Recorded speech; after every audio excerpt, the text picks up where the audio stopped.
Okay, all right. Did you see with your eyes Officer Schurr tackle Patrick Lyoya on the grass? When I saw he was on top of Patrick. Okay. But don't remember him like attack, but all I saw he was on top of Patrick.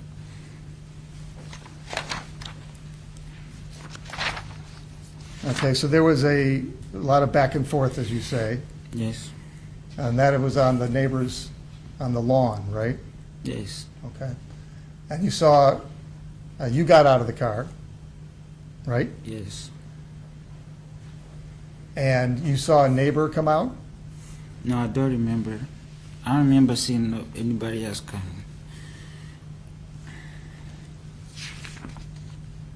Okay, on your video, Mr. McFarland, can you pull up stipulated exhibit, Your Honor? Do we? But just focus on the cell phone video.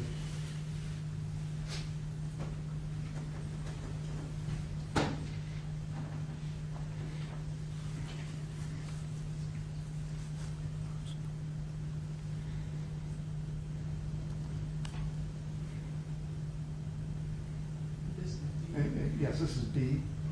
And if you could focus on just the cell phone video that Mr. Lyoya took. This is, Your Honor, we have, there's two ways we could do this. There's a time notation that you see in green numerals, or the RFN number. And you're going to hear more about the RFN number later, but they break down by, within the second, the actual frame. So this is RFN 155 for the record. Thank you. Oh, 4. Screw that up, right? 4,155. Oh, this is Defense Exhibit A, apparently. And that reflects the point in time. It does. And the time is right above it as well. But I just wanted to make it clear for the record. No, I appreciate it. What part you fast forwarded to. Go ahead, please. Okay, so Mr. Lyoya, what's on the screen is your cell phone video. You see that? Yes, Okay. So this is from your vantage point.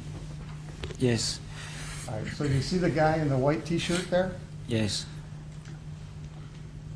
And I know you can see him now because the video, but at the time you don't even remember that person being there? No, I didn't, because it was happening real fast. When I took out the phone, so I wasn't paying attention to. You didn't hear him talking to you? Don't remember, but I think I heard some words, but don't remember the current.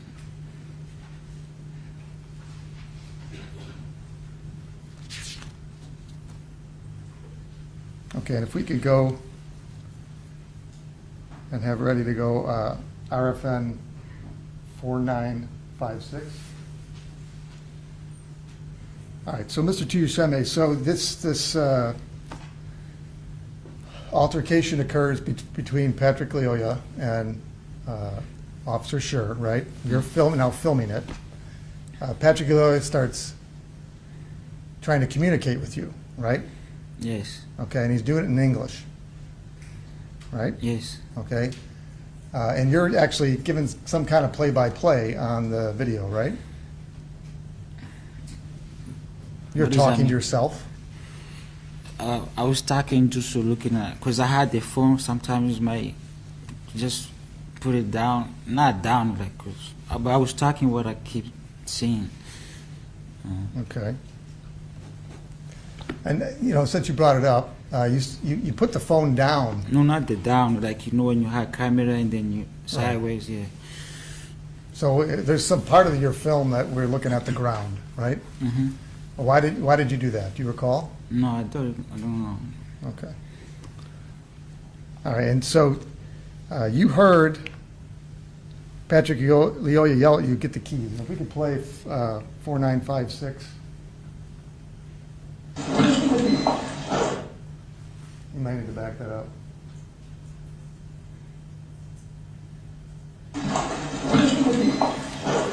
Do you hear Patrick Lyoya yelling at you to get the keys? Yeah, just. And he's looking at you, right? Mhm. Yes. Okay, and I think you testified on direct. You don't know why he's yelling at you to get the keys. No. He wasn't asking you to start the car? No, All right. And he does it 2 more times, right? I don't remember. You don't remember? I just found that, yeah. Now, you heard the officer at the time was trying to arrest Patrick, right? Trying to arrest.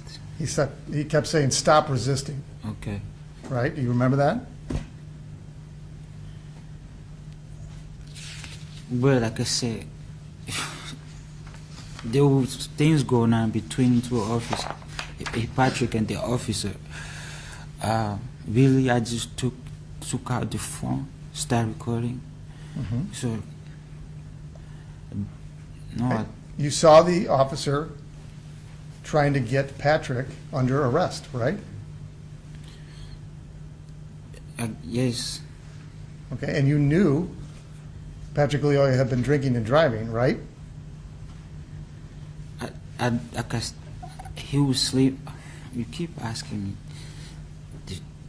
You keep asking me the same thing, different angles. But for me, Patrick got some rest. But you say he was passed out. He got some rest, and then we say, Patrick, maybe it was good to drive. So Okay. I don't know if it was. Did you give him a breathalyzer? No, I didn't. Okay. But I don't know why. And you let your other friend go drive his kid to school, right? No, he didn't. I don't know if he drove the kid to school because we dropped him off. So, but you keep asking me different. Well, because I'm trying, you're saying, you're telling the officer to, Tell you. With the witness now, Your Honor. I'd like to ask a question, Your Honor. Let me just ask a question. You are telling the officer to stop grabbing him like that, right? Yeah, I heard in the video. Just heard, yes. So you're telling the officer not to arrest him? I'm not telling no officer what to do.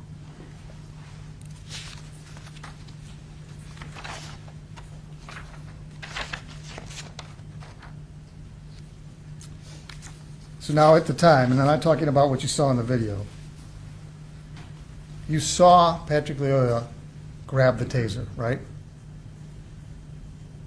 I saw also in the video. You saw him on the video do that? Okay. And you heard the officer tell him to drop the taser, right? I heard this. And now, after Mr. Lyoya is shot, other police officers show up, right? Yes, Okay, and they, you're still there, you're outside the car, right? yes,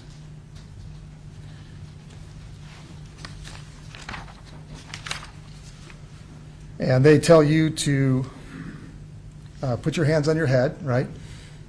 yes, And you did. yes, And they tell you to back up, right? yes, And you did. yes, Okay, because you know that in that situation, you have to comply with the commands of the police officers, right? yes. Okay. So why are you telling Officer Schurr to let Patrick Lyoya go when he's telling him to stop resisting? So exactly what you were asking. I'm not. I was just speaking as I saw the video, and then I'm not in a position to tell the officer what to do. Okay, but you were, right? I feel like I wasn't. Stop grabbing him that way? Huh? Sorry. You were telling the officer to stop grabbing him that way. I saw them. They was fighting, but not fighting, going back and forth.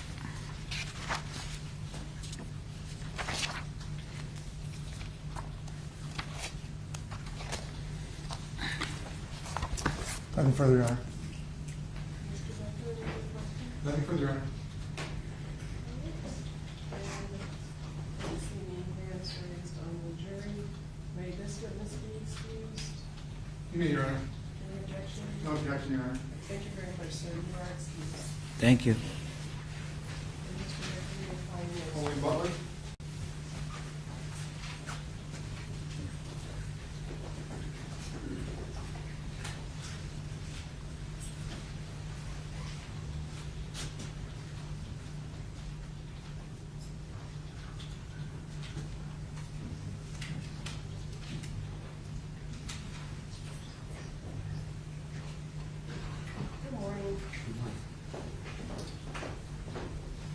Sir, before you take your seat, if you please raise your right hand, my clerk will swear you in. Do you solemnly swear that the testimony you're about to give in this matter will be the truth, the whole truth, and nothing but the truth, so Yeah. help you God?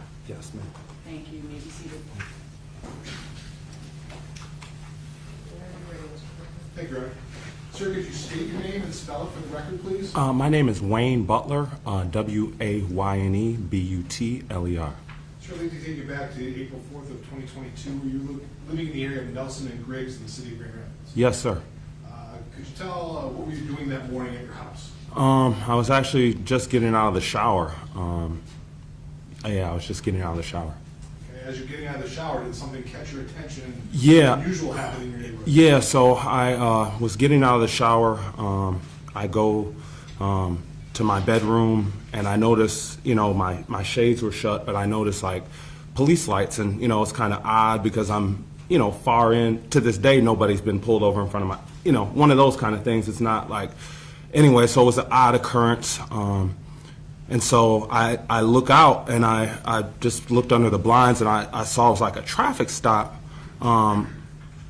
And it proceeded me to go downstairs and kind of see what was going on. I kind of raced down, put my shorts on or pants or whatever it was that morning, and T-shirt. Now, you say when you looked out, I guess the initial, when you look out of your blinds, you say it's a traffic stop. What did you see specifically the traffic stop? I saw the car that was being pulled over here, and then the officer's car behind it.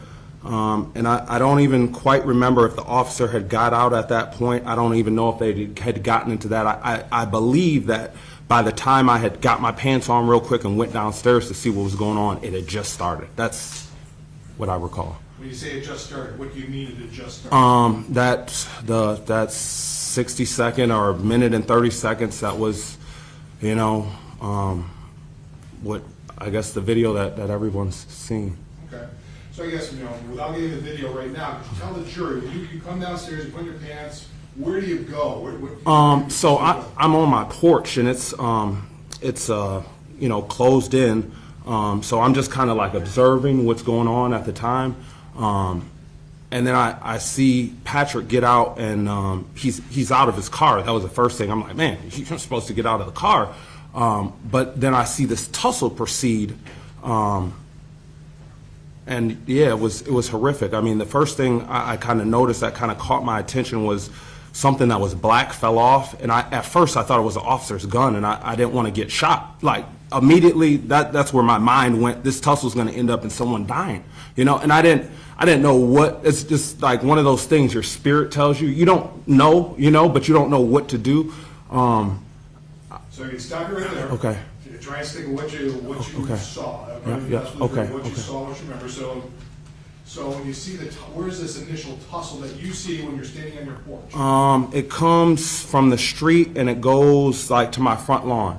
So in the front lawn is where I saw the black thing fall off, and I guess it ended up being a shoe or maybe a walkie-talkie or something. Yeah,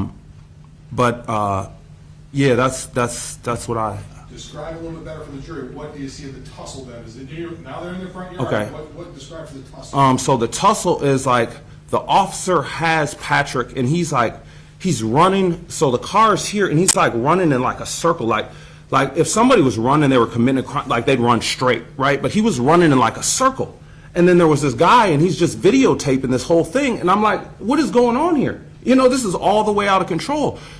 It's a wrestling match that like. What I saw was a wrestling match where Patrick didn't fight back, but he didn't like physically fight back and the officer like had control of him, but it was a tussle. If that can explain it best, like a. So you're talking about a wrestling match and a tussle. Yes. When you say, what do you mean Patrick didn't fight back? Can you describe Meaning like he was like he didn't lay down, like. My daughter wrestles, right? So he was like the one on the ground the whole time, but he wasn't like just like put your hands behind your back. He wasn't complying, but he also wasn't like fighting the officer off. It wasn't that kind of thing. The officer was on top of him, holding him down, and he was trying to work his way. That's what I mean by tussle. If you can kind of picture that. So this is happening essentially in your yard? Yes. Yes. So what happened, this tussle? What happens after? Then you describe that then as Patrick next? gets up and then it goes next door. How does it go next door? Describe the jury. So- You remember going next door. So I'm sorry to interrupt, but please let him finish the question completely. I know you don't testify every day, but just let him finish the complete question. Yes, and ma'am. then answer, Yes, because Your you're talking over each other. I'm sorry, Your Honor. And then that makes it hard when someone wants to transcribe later. I'm so sorry. It's okay. I'm sorry. So if you can ask. So you that. go back in terms of, so you say he gets up, you saw Patrick get up, describe to the jury what you saw as they move into the next yard. If you've ever seen like a wrestling match, you know, like in a wrestling match, like WWE, I'm not a big wrestler, but I'm just saying like a wrestling match, they engage and then they break apart, you know, and then like, I don't know how to describe it other than like, in that time, Patrick, like he could have ran away. The officer could have called for backup in this re-engagement period. Just what you saw and heard, not what they could have done. That's it. You just described what you saw and heard.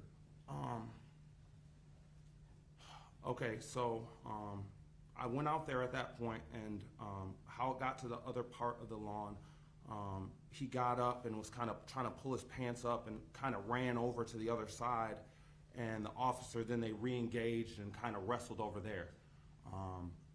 When they were in my front yard, I remember telling them to just stay down, you know, Patrick. I remember telling Patrick to stay down, and he got back up, and I know I'm not doing a great job. I'm Okay, sorry. that's the best you can. So you say, well, they're on the ground in front of your house. After they walk across, do you see Patrick punch, the right punches, or any, like, No. any kicking by Patrick, anything along those lines? No. Never saw that as they transitioned into the other yard. No. So what happens when they get over the other yard? Can you describe again? What do you see? So when they get into the other yard, I remember the officer shooting the taser, and the taser didn't work. Like it shot him, and it went in his clothes. I don't know how they work, but it didn't, like, the effect didn't happen, and they were both like kind of surprised that didn't like stop the situation. Could you go in a little bit, what did you see, and can you describe a little bit better for the jury, what you saw that taser shot? Can you go in a little more detail, what you saw the two of them doing? How are they positioned, what exactly did you see? They're like maybe say 3 to 6 feet apart, and he deploys the taser, and then Patrick kind of gets it in his chest and kind of like pulls it out, and then they re-engage, and then that's where he's trying to like keep the taser down. Who's trying to keep the taser? Patrick was trying to keep the taser, like he was trying to like keep the taser away from him. And then I ran upstairs to go get my phone like the other gentleman. Why And did you do that? because I didn't know that there was anything else that I could do at this point. I felt like I talked to the officer, I talked to Patrick. And maybe I didn't. Maybe there was more I could have done, but You say you talked to the officer, what do you mean by that? I just told them both. I just said, hey, stay down, just relax, chill. Hey, get your guy. I was just trying to calm the situation, and I think when I went upstairs, if I didn't go upstairs, I think if somebody had been there to oversee the situation, it might have not. Now, going back in terms of when you're there, just as you're standing outside, did you hear what did you hear Patrick say? Did you hear Patrick say anything? I don't know. I can't testify to anything. I don't know. It was really a traumatic experience. It was very, very traumatic, and like a lot of it's blocked out, and I'm only going to tell you what I know to be a fact. What did you remember the officer saying? I don't know. I think I blocked out a lot of those words. I just remember the actions and the moment and the feeling. Now, you went upstairs, so you didn't see how it ended. Yes. Did you hear anything after you went upstairs? Yes. So I ran upstairs, and I actually timed myself like before, just so I'd have like the proper information for the jury. And it's like 7 seconds, like 1, 2, 3, 4. Grab my phone off the bed, run back downstairs, and by the time I got to like the 3rd step, I heard the pop, like the 3rd step from the floor. I heard a pop, and then I looked, And then he stepped back and he said, "Officer involved shooting." And yeah, that was. And you were inside your house at that point in time? No, I just got back. Yeah, when the shot went off. Yes, sir. I'm sorry. Now we're going to show you Exhibit 1 on the video again. Go through it a little bit with you. Put it on the screen, please. Hey, dim the lights too, please, if you could. There's a laser pointer right here. Just hit that thing up. Okay. Now, you recognize this? Yeah. What's on the video here? Yes, I do. Yeah. What do you recognize this as? That's my house, and that's my fiance's car. All right. And are you in this? Yes, that's me in the You white used the shirt. laser pointer, Oh, right? sorry, That's what- sorry. That's me in the white shirt. So this is after you come outside. Yes. How long, I guess, how long were you standing there after the running? Were you outside when the running occurred? You talking about running around the car? Was that? So I was here for most of it, and then I came out once it got to be like this, and I believe that's where I was saying, just stay down, just stay down. But I wanted to keep the distance, like you notice where I'm positioned with the car. I didn't want to get shot. Like in my whole time in my mind, and I know it's just my opinion, but this is why I'm positioned like this, because somebody's going to get shot. If you wake up in the morning and you see this, this isn't going to end good. All right, so just stop Sorry. right there. Okay. So we're going to play it a little bit more. Yeah, man, you good, like, yo. Don't buy him like that, though. Did you hear that? I'm a black man too?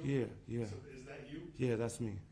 And who were you talking to at that I point? was talking to Patrick. I was just telling him, man, come on. I know it might not be your day, man, but you got to stay down to live. Keep going. Yeah.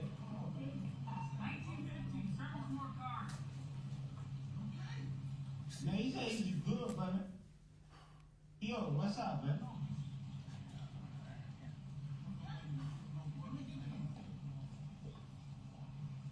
Stop.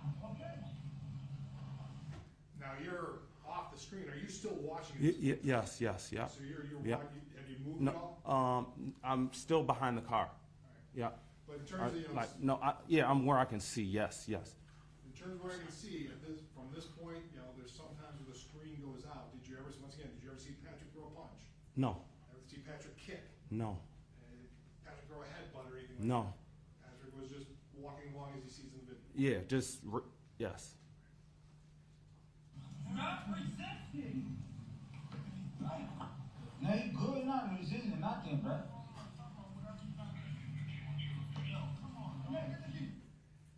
come on, dog. I heard that. Yeah, Was that you? yeah. Who were you talking to at that point? Just like the whole situation, like just stop. Whatever you're doing, just stop. You know, just stop. Like this is an officer of the law. You know, and like in America's history, this is how it ends every time. If Just stop right there. So you just stop right there. But you were just trying. You were talking. yes, I was just trying to reason with the person that needed to be I felt could reason with. I didn't know I could reason with the officer necessarily. Play a little bit longer.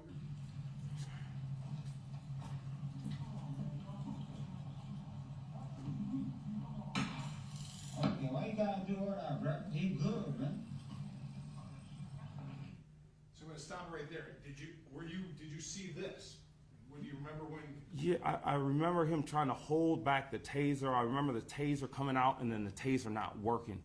You say who's trying to hold back the taser? Like Patrick was trying to hold off the taser in the struggle. Like he was trying to, he was trying not to get tased.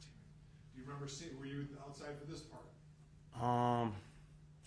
I don't quite remember. I think I might have gone upstairs in that last couple 6 seconds. Let go of the taser. Oh no, I was there for that part. Yeah, because they were struggling over the taser. Let go of the taser. You know, like he good, like you can talk to him, bro.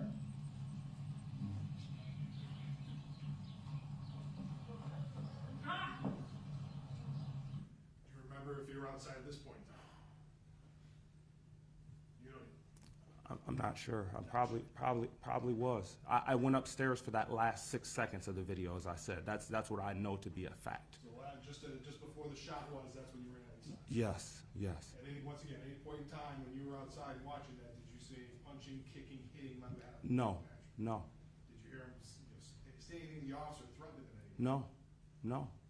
Everything what you heard is basically captured on the cell phone. Absolutely.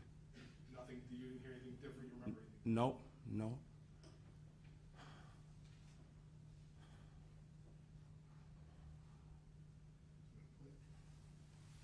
Said you came back outside though, right? Yes, sir.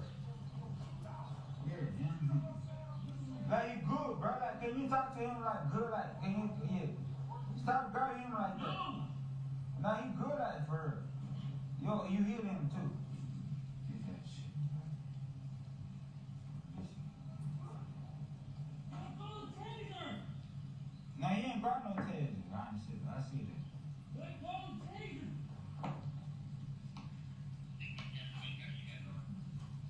Drop taser!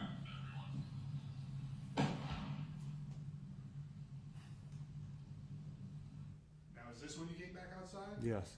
So this is what you saw when you Yeah. came back out? Yeah. And I saw him backing up, saying officer involved shooting. He called it in right away. Get back!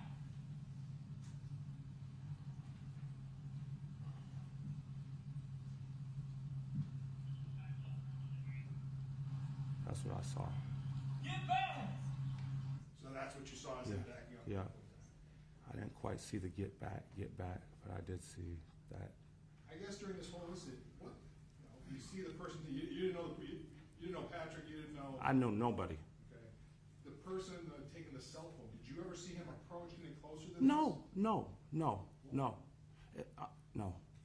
What was he doing? Just, He was just recording.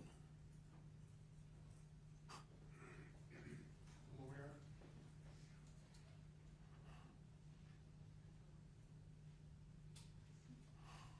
Did you see Patrick with any weapons, anything? No. All right, thank you. I have nothing further, Your Honor.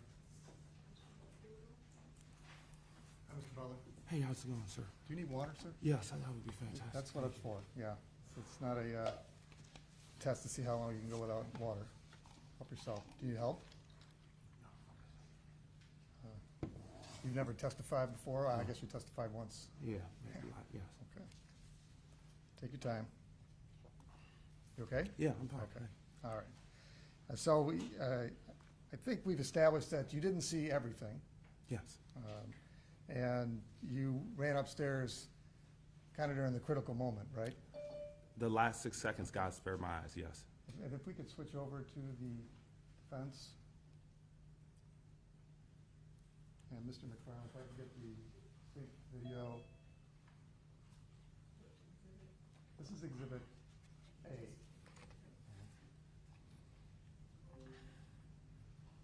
And if you could go to RFN 3625.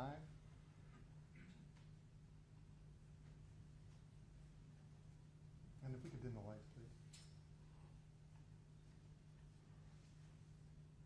And then if you could zoom in on the dash cam video, Mr. McFarland. Mr. Butler, do you still have the Yes, laser sir. pointer? Yes, sir. Okay.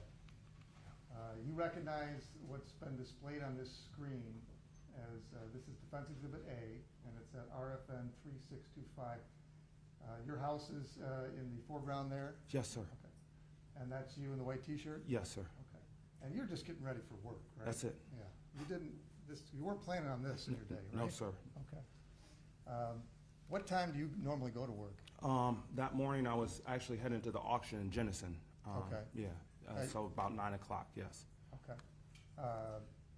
What kind of auction? Car auction. I So was that's what working you with do a for a car. living? Yeah, I was Okay. working, yeah. All right, so you're coming out, and for the record, is that about the time when you came out of your house? Is that fair? I could back it up a little bit if you want. I just want to get the time when you actually came out. No, I didn't appear. So I was on my porch with the door closed first, Okay. like watching from a safe place. And then when I saw it escalated, I figured I should step outside, and that's when you see me kind of intervene. So when you see me off of the porch is not, I'm probably on the porch maybe another, 20 seconds. I don't know how much further, but I was on the porch prior watching. I didn't just jump out into action. I was kind of observing to see what was going to happen first. All right, and were you watching through that door that is now open? Yes, sir. Yes, sir. Mr. McFarland, if you could back it up. Okay, stop there. So it's kind of hard to see, but you can see you're watching there. Yeah, yeah. Okay, so you're through the door, and there's a car between you and Mr. Lyoya and Officer Schurr. Right? Yes, sir. Yeah. And they're on the ground at this point, Yeah. right? So were you able to see them on the ground, or did you come out to get a better view? I came out to see what was going on. Yeah. So you don't have a full picture of what's going on. Did you see, look, if we can go back another 5 seconds? This is RFN 353. Okay. That's where we were, 353. Okay, stop there. Mine stopped at 3406. RFN. I think you're on. If it's not clear, RFN 3406. I'm showing you, it appears that you're not in the doorway. Is that fair? Right. Yeah. Yeah. Do you have any recollection of where you were at this point? Maybe on the way down the stairs. Okay. When you first noticed something was going on, were you upstairs? Yeah, I was in the window to the left. Okay. The upstairs window to the left. And your stairs are sort of just down the corner, Yep. you come down and then you're on the Exactly. porch? That window right there on the side is to my steps. Okay, and if you could point with it on the laser Oh, pointer? I'm so sorry. I'm so sorry, guys. I'm sorry. So my steps, this is my bathroom, and anyways, I came right down the steps. Yeah, but this is where I observed it from that window, the initial lights. Okay. And so you came down, and if we could play it forward.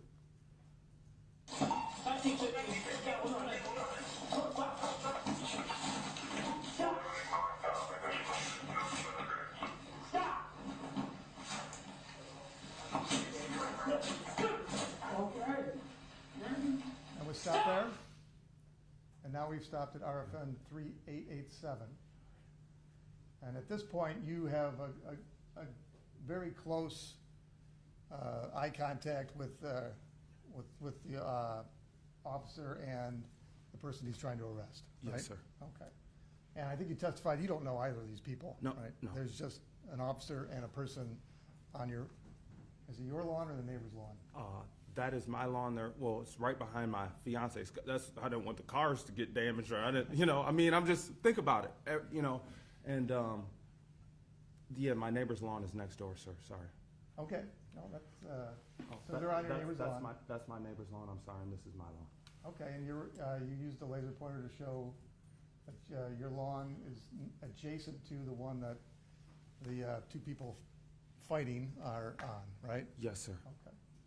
All right, and now if we could go to RFN 6056.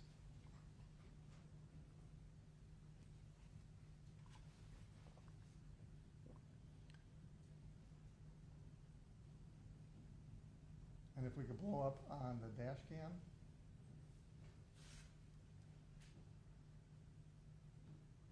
Okay. And now, so this is later on. This is after Mr. Lyoya and the officer have moved across the lawn. Okay. Okay. Can you still see yourself? Yes. Okay, so you're still watching. Yes. And if we could go forward. Play forward, please.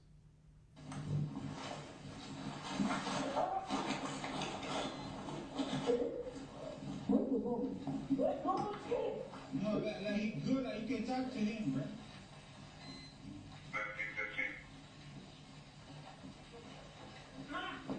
Stop there, please.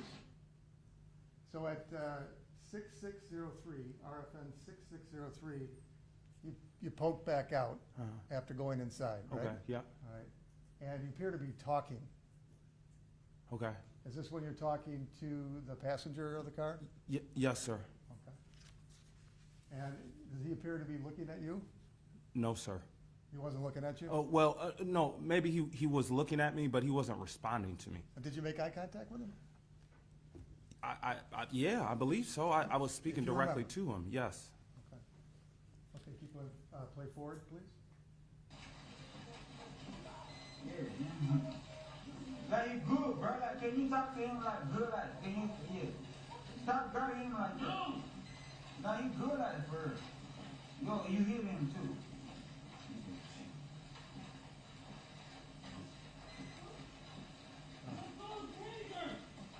Now he ain't brought no taser. Stop there. Okay, can you describe what you're doing at RFN 7314?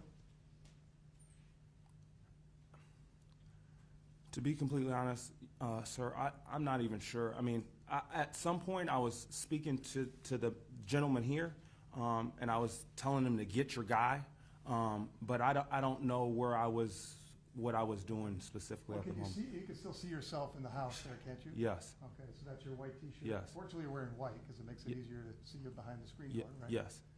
And is this the point where you think you might have gone upstairs? We could play a little further, would that help? Yeah, it would Okay, help. let's It play. really would. Okay, stop there. Oh, well, can you go a little further so we don't have a windshield wiper blade? Okay, so do you see yourself anymore? No, I don't. And we are at RFN 7415. So is it fair to say at this point, you are going up the stairs, not watching what's happening? Yes. Okay. That's fair.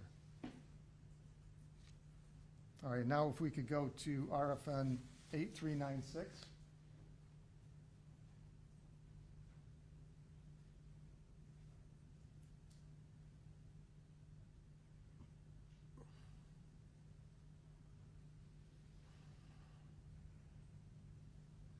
And if you could blow up.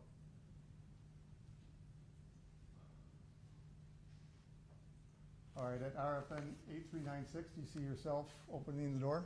Yes, sir. Okay, is this consistent with what you recall when you came back down? Yes.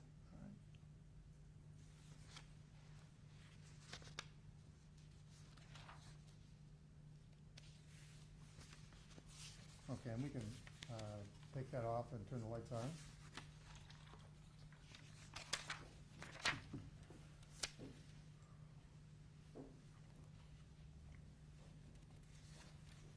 Now, I think you indicated that you talked to Mr. Lyoya, right? Yes, sir. Trying to get him to not resist arrest, is that fair? Yeah, to comply. To comply with what the officer's telling him to do? Correct. Okay. You also talked to the passenger of the car. Yes. I think I heard you say, tell your boy to do something. Yeah. Okay. And you did not see any assistance from the passenger? No, I didn't. Okay. You saw Officer Schurr breathing heavy? Yes. Heard it? Yes. Okay. And you knew the officer was tired? Yes. Okay. You saw him completely out of breath? Yes. Okay. They were both exhausted. Okay. It was your perception that My perception. both of them were Yes. both exhausted? Yes, sir. Okay. And then, I believe you said that you saw him grab the taser Yes. and move it yes. aside? Yeah, they were like struggling over the taser, yes. Okay.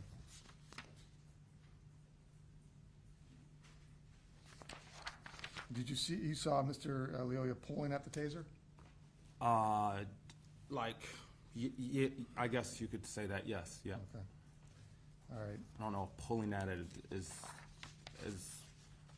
trying to, Grab it? no, not take it away, but to avoid it. Well, you saw him get the taser, right?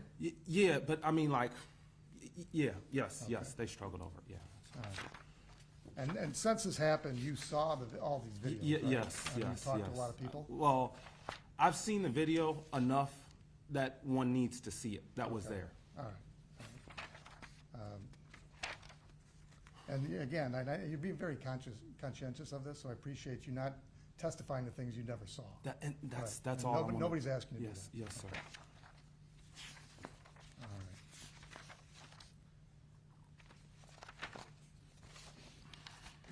One moment, Your Honor.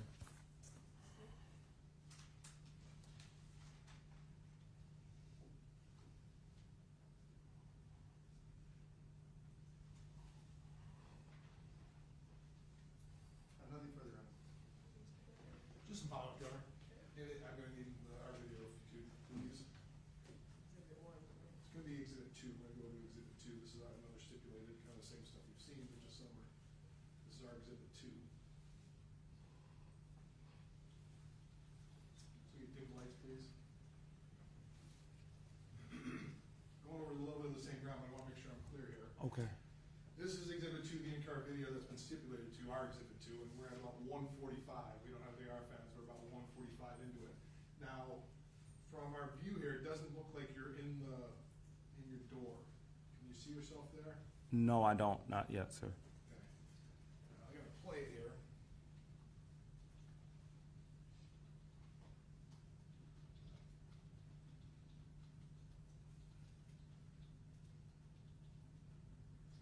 Okay. Can you see it there? Can you see yourself now? Yes. Once again, you talk, on your direct exam, you're talking about kind of a circle run. Right, because I was upstairs in this room, and that's when I saw the lights, and I saw the stop, and I saw him get out. And then, when I came down, I see him on the other side of the car doing this. So to me, it's running in a circle. You know, if you don't plan on this, you wake up, you come downstairs, and you see this, someone's running in a circle. And that's what I was gonna ask you, how did you see that? Because, this is, maybe backing up a little bit. Go back 10 seconds. So 143, you're not in the window. No, I believe I'm right up there now. But yes. I'll just play it again.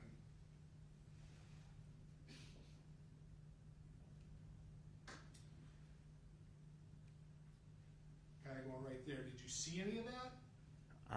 Nope, not that I recall. So this is kind of when you pick it up then. Right, when I pop out, yeah. That's when you pop out here.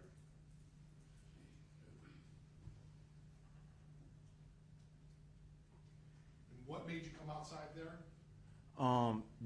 The tussle in the front lawn. So you just want to kind of lend your assistance? Well, it's on your property. When God brings something to you on your front doorstep, it doesn't get any more literal than that if you're a person of faith.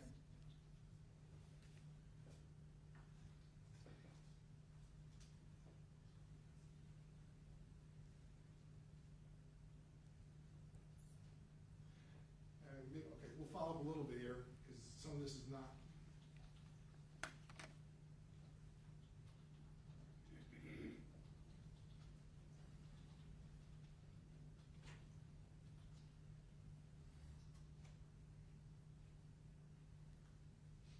And we testified earlier, this is when you're talking about the wrestling.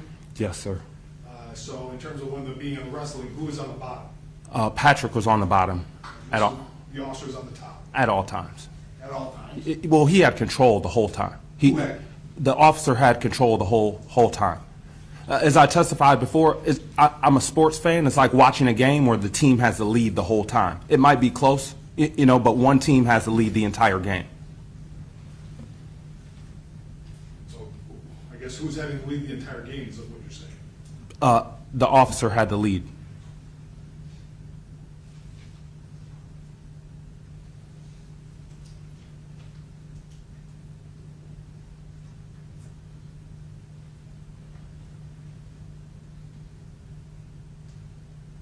Now going right here, I'm going to let it run, but you can still see over the car here. Yes. And is this the point where the taser was grabbed? Yeah. Mr. Bogula asked you on direct in terms of, you said, no, not trying to take it away. Can you just, why do you tell the jury, why are you saying that to the jury? In my opinion, what it felt like to me is he wasn't trying to get tased. Once and again, whether that's right or not, it wasn't like he was going to take the taser. The way I felt, he wasn't going to take the taser and use it. I saw him like, if this is the taser, he was like holding it down, holding it away from him, type of deal. It wasn't. I don't know. I think that's the best way to. But you could see that over the car at that point, even over the car. Yes. All right, thank you. I have nothing further. Nothing further. I don't see any hands raised on the jury. May this witness be excused? You may, Your Honor. Any objection? Thank you, Your Honor. Looks like we're fast approaching the noon hour, so I believe now would be a good time to break for lunch. And so that's what we're gonna do. And I think, are we coming back at 1 or 1:30? One's fine with us, Your Honor. It's your corporate homes. Thank you. Objection to starting back at 1? No. All right, so we'll get started back at 1. So meanwhile, please leave your notes upside down in your chairs, and remember you're not to discuss the case with each other or with anyone else. And we'll see you back after lunch at 1 o'clock. Rise for the jury, please.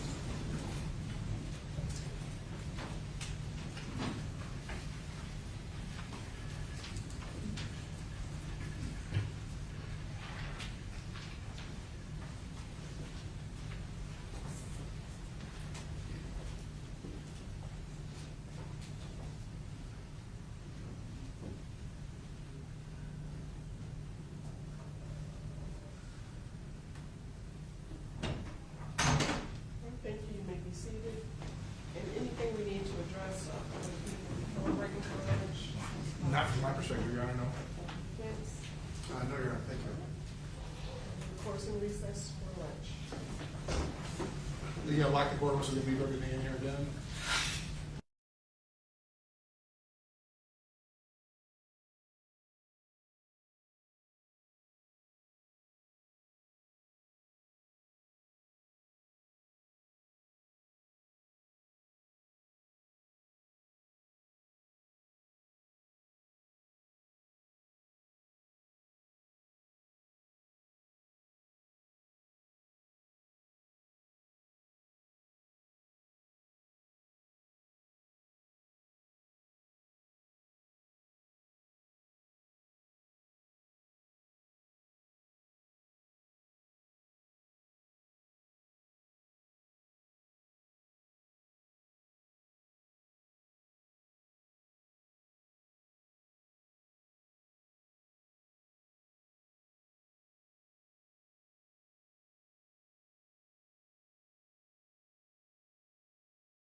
That's what I thought it was. Heads up, do it. We call next year, right. I kind of, we don't fuck, I'll in order until,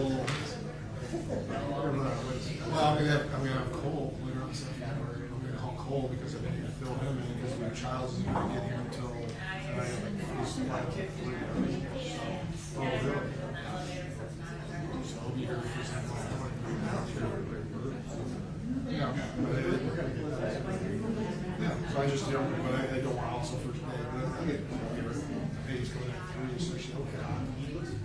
Because you're not gonna much with Fred, I got Aaron and Trevor and Jessica. So, yeah. Okay.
please.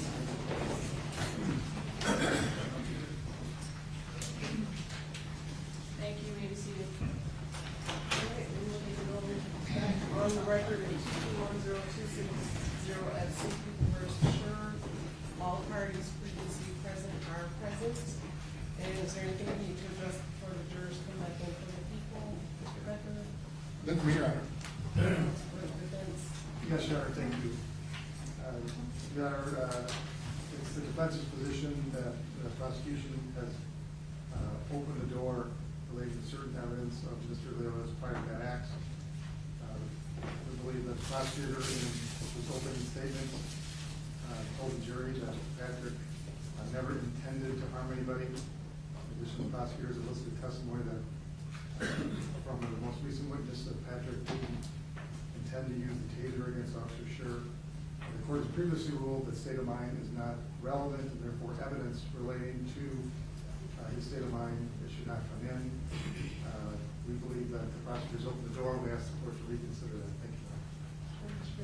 Becker, would you like to be heard? Hey, just say, I don't think there's any door opening to be going here. Your Honor. They just want to drag the victim through the mud and talk about all his other prior acts, and I don't think that's relevant. The court's already ruled on that, and we've asked that the court state that ruling. And I do not believe that anything that's happened has risen to the level of making me revisit my prior ruling. So that prior ruling stands that the alleged victim's state of mind is not relevant in this proceeding. Is there anything else, Mr. Portula, we have on the defendant before the jurors come in? No, Your Honor, thank you. Okay, so we'll have them come back in and resume with testimony.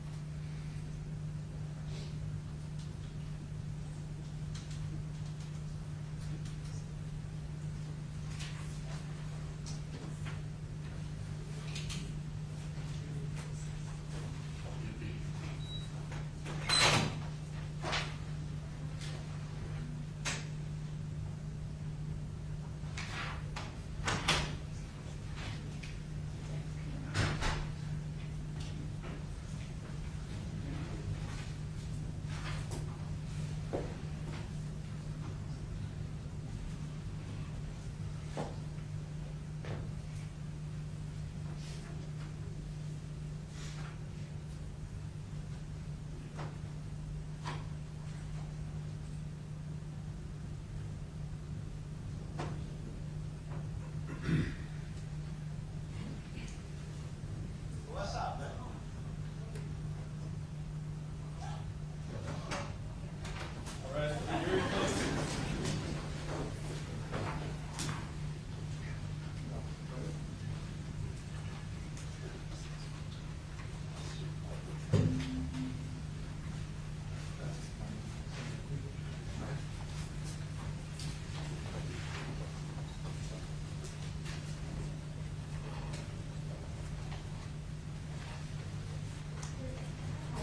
Welcome back, you may be seated.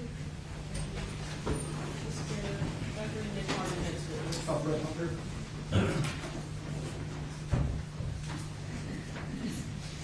Hello. And sir, before you take your seat, if you could please raise your right hand, my clerk will swear you in. Do you solemnly swear that the testimony you're about to give in this matter will be the truth, the whole truth, and nothing but the truth to help you God? Yes. Thank you, you may be seated. Sir, do you state your name and spell it for the record, please? Fred Hunter, F-R-E-D, Hunter, H-U-N-T-E-R. I'd like to take you back to April 4th of 2022. Were you living in the area of Nelson and Griggs in the city of Grand Rapids? Yes. Did something unusual happen outside your house that day? Yeah, some did. Could you tell, how did you first become aware of it? What were you doing and what drew your attention to it? Pretty much I had just got home. I worked third shift, so I'm kind of just like half asleep still. But my dog was barking and whatnot, so I checked the front door. And then when I checked the front door, I see the officer and Patrick kind of like chasing each other, running around. So when you give a little bit better description, so when you look out your front door, do you see them running or are they struggling? What exactly were they doing? They were like running across the yard, like between my yard and like the yard next door. All right. So what do you do upon seeing that? I'm thinking it's just kind of like their own issue, whatever. So I didn't think it was that big of a deal, so I kind of walked away. and whatnot. And then I didn't come back until I heard like a gunshot, so I checked the front window. And when I checked the front window, that's when I saw the officer kind of standing over Patrick, but Patrick was just laying down, I guess, already. So when you see him running, you don't go out, you don't look any further? No, not that I recall. I just went back to my Alright. bedroom. I think I was laying down for a second, and then I went back out after a gunshot.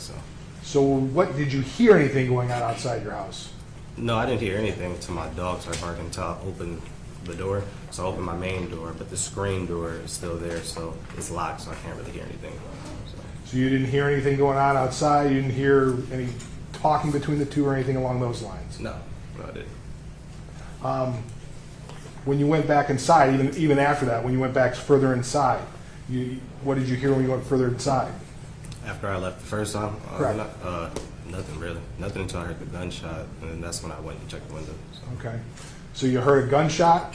So you didn't hear any talking, anything outside. Next thing you heard was a gunshot. Yeah. And you went to check your window, and what did you see? I saw the officer standing over Patrick.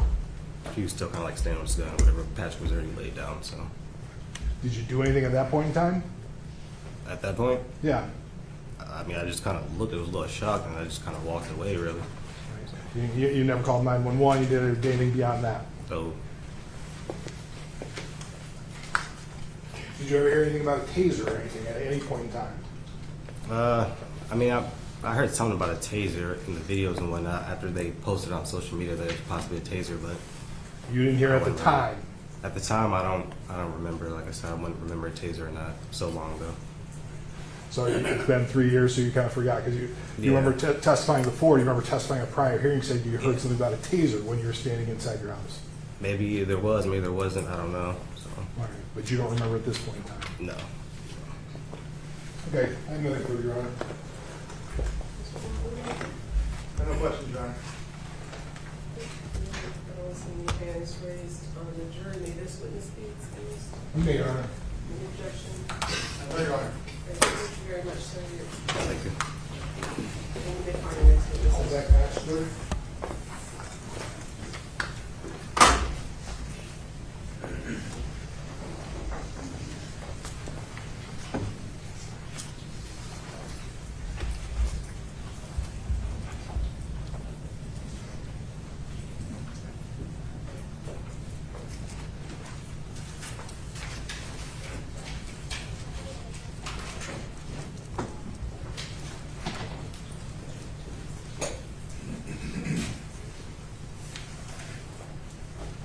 Good afternoon.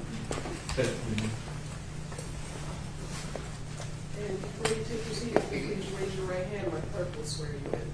Do you solemnly swear that the testimony you're about to give in this matter will be the truth, the whole truth, and nothing but the truth, so help you God? Yes, I do. Thank you. You may be seated. Whenever you're ready, Mr. Jeffrey. Sir, could you state your name and spell it for the record, please? Yes, first name is Zachary, Zachary. Last is Bachelor, Batchelor. And what do you do for a living? I am employed as a detective sergeant with the Michigan State Police Audio and Video Analysis Unit. And what are your responsibilities with the Michigan State Police Audio and Visual Analysis Unit? So with the Audio Video Analysis Unit, I typically deal with anything pertaining to video or audio. Through the course of my employment with them, I started in this unit back in 2020, where I had to obtain a certain level of training through LEVA, Law Enforcement and Emergency Services Video Association, where I became a technician, went through their first 3 core courses, and while currently employed with the state, I do export video off of DVR systems. I will attempt to clarify video images. I will create images from video. I will create timelines of video, or if there's multiple sources, I will put them into one video file. And I will do some audio clarification work. Okay. Now, you talked a little bit about your background in terms of, you talked about LEVA. Can you go a little bit more in depth of what is this LEVA training? What is it, and what did you have to go through? Yeah, so through LEVA, the first 2 courses each our individual courses. They are a full 40 hours, where you do learn basics of like video enhancement, video work, how to export, and different techniques of video work. And after you complete those the first two levels, after you take a test and a practical, then you become certified as a technician through that organization. In terms of you have to pass a test to become certified, if you will? Yes. What sort of test is that? There's a practical exam, and there is a multiple answer question type exam. And when were you officially certified through LEVA? That was the early part of 2021.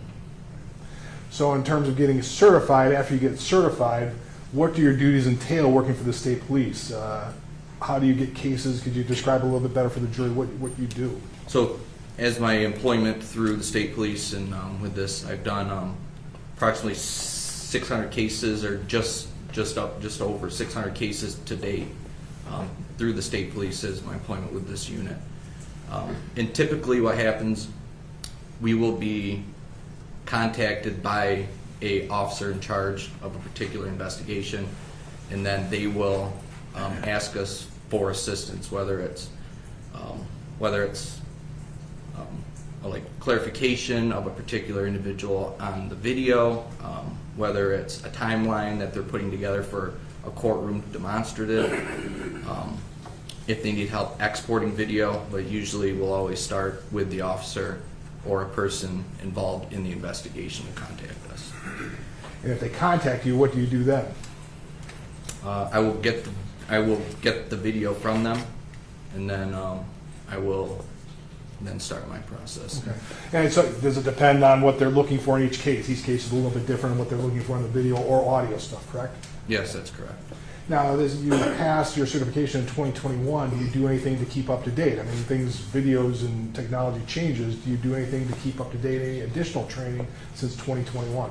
Yes, every 3 years through LEVA, we have to have approximately 80 hours of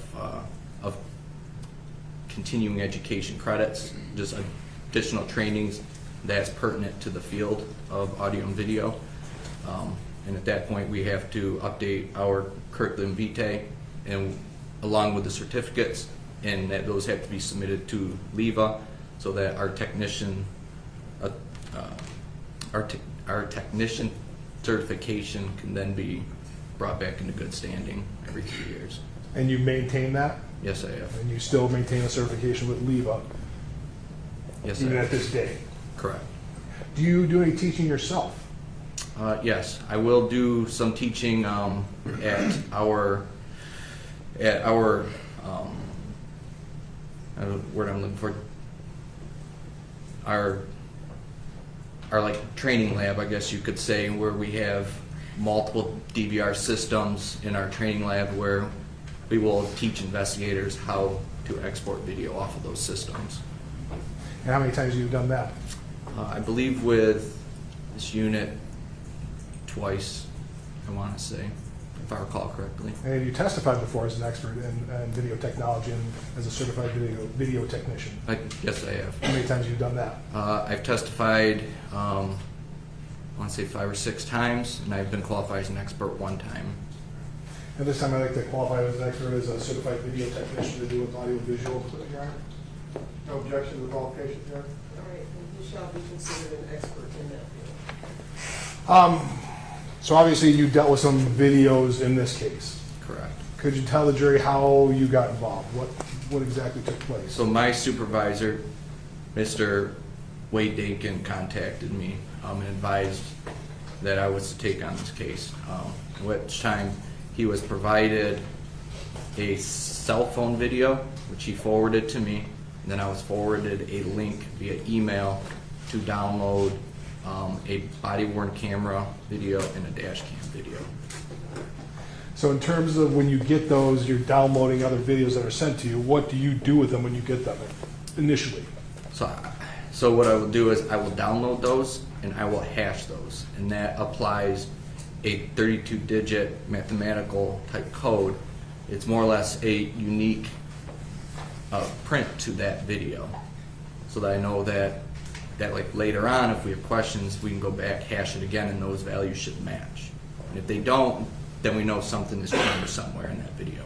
So I will get those, I'll download those, I will hash those videos, and then depending on my task, for instance, in this task, it was to take those video files, those 3 sources, and they requested me to synchronize those into one video file so they could all be viewed on one video. So at that point, I used a program called AMP5. Okay. So before we get to that, let's go through the individual videos you got. Will you switch it to our side if you could, please?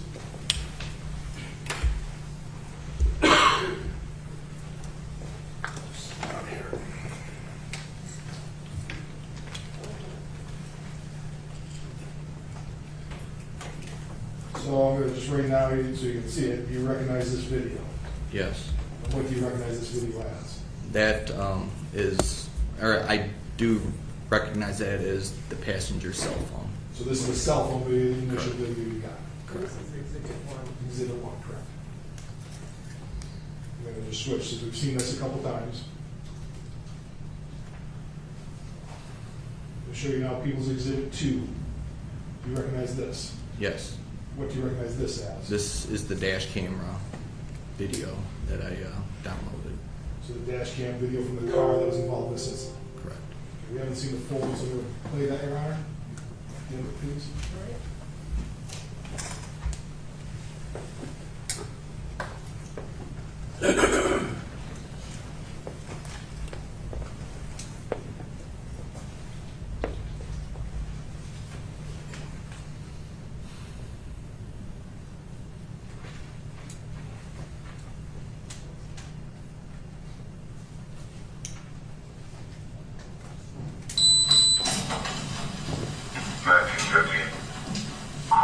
I'm going to stop right here real quick. You don't hear any sound for the first part of that. Can you explain to the jury why that might be?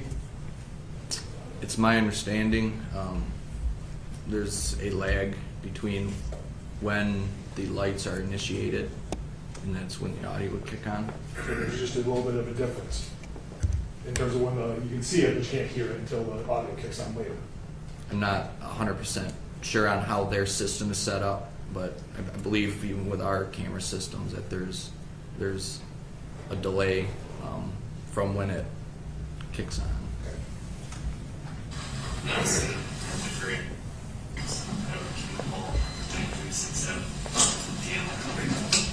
Hey, stay in the car! Stay in the car! Nelson and Grace.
1915, start your more car.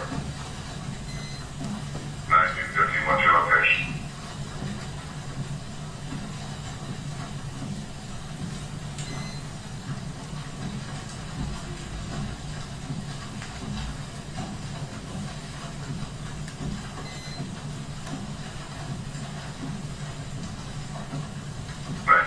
What's your location?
How many times you got going? Everyone.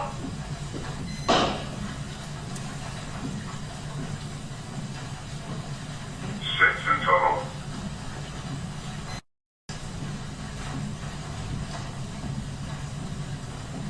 Is this car still at Wilson Agree? It is. Thank you, 15. Oh, this all the shooting. That'll be great.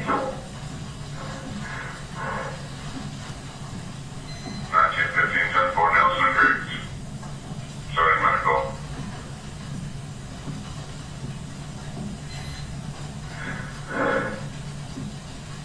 Thank you, 15. I'm Nelson. Move the Griggs up to the floor. Suspect's down. Nelson. Nelson, Nelson, North, Griggs, suspect down. 1920, I've seen. 1610, on your subject, the access to any weapons, and what do you think? 1950, that's my taser.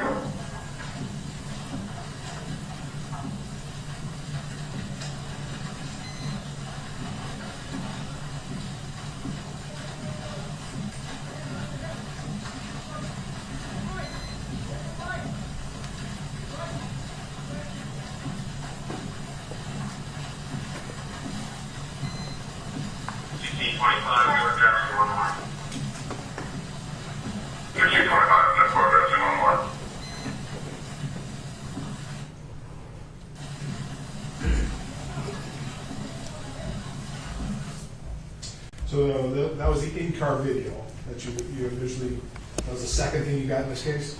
So after watching that, because it was a short in duration, that wouldn't have been the entire dash cam that I would have received at the very beginning. That would have been a shortened version where I had just brought it down more to the time of interest. I believe that was when the passenger was being ordered back by officers arriving on scene is when I stopped that, just to be more concise with So this is the the edited synchronous. portion after you got a longer video that Correct. goes a little bit beyond what we see here. Correct. Now I'm going to show, this is exhibit 3 now.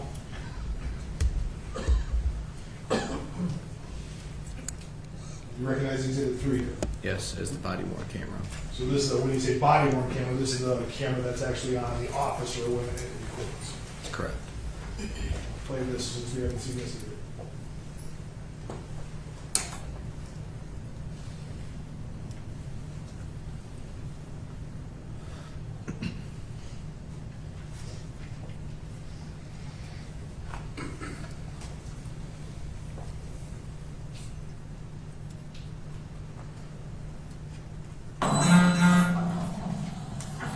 1315. Nelson, Market Graves, Everton Hall, 9367. Hey, stay in the car! Stay in the car! Stay in the car! Get in the car! Dude, I'm stopping you. You have a license? Do you have a license? What? I'm stopping you. Do you have a license? What the? Do you have a driver's license? Do you speak English? Yes. Can I see your license? What does you want? The plate doesn't belong on this car. Do you have a license or no? Do you have a driver's license? Yes. Where is it at? It's in the car. Get it for me. What does you want? The plate does not belong on this car. Let me know what it's on right there.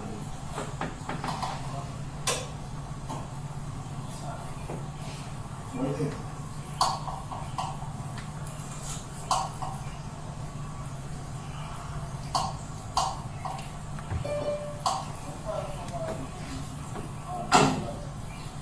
No, no, no. Stop, stop. Put your hands down. Stop.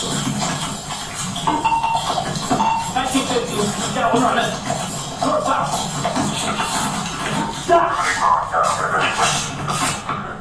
Stop. Okay. Stop. Stop. Get your hands behind your back, okay? Hands behind your back.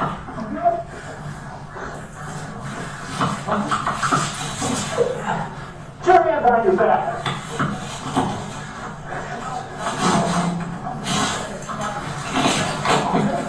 $19.50. Turn into the card.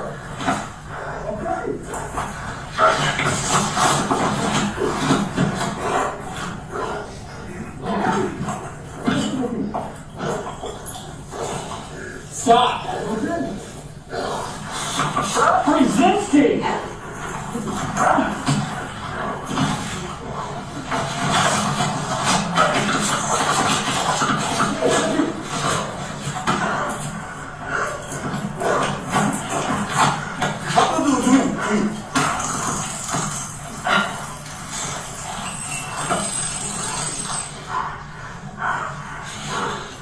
Let go of the taser!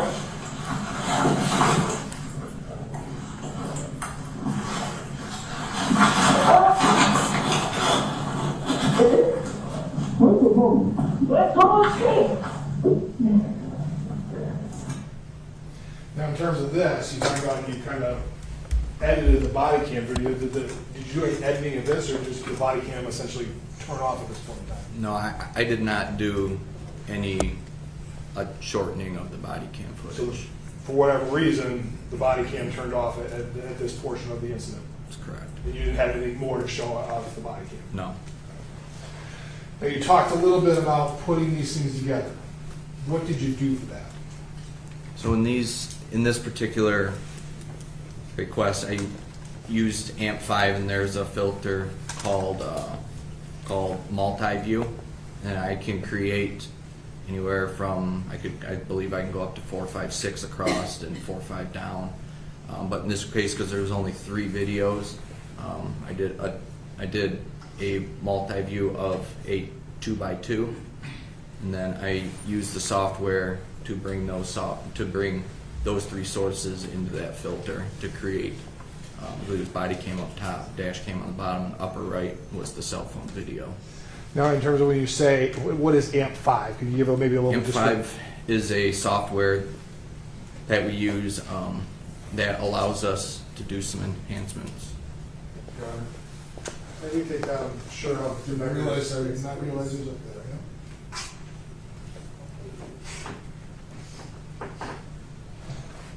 I'll stop right here. It allows us to do to where I can create views like that.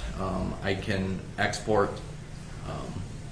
sequential images, which in video, each frame is in essence a like its own like image.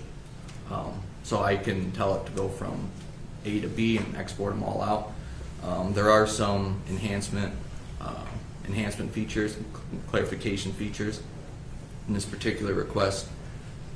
I did export out multiple variations to this because in this software I can only utilize one audio source at a time.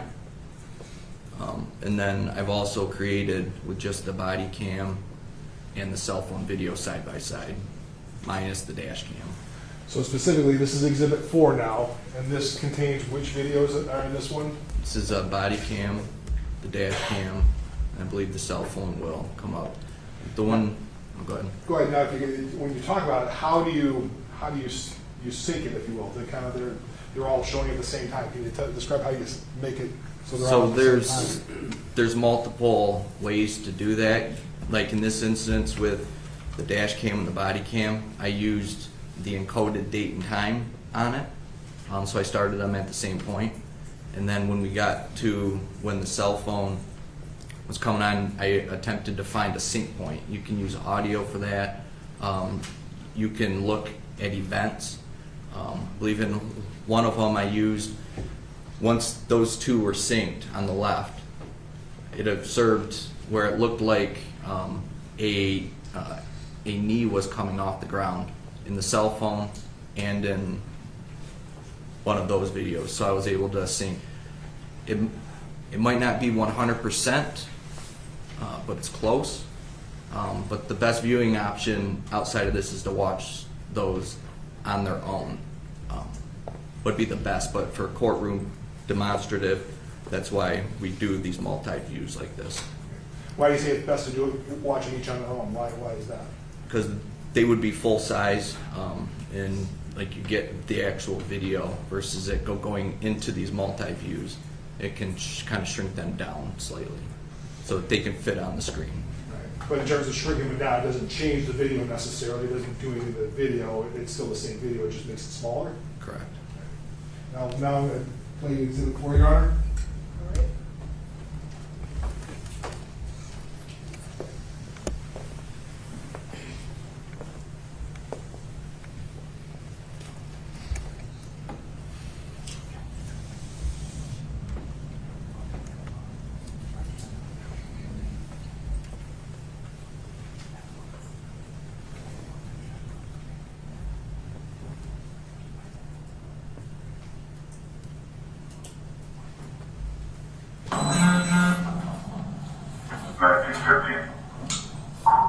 Nelson, North of Grace, Everton Hall, 9367.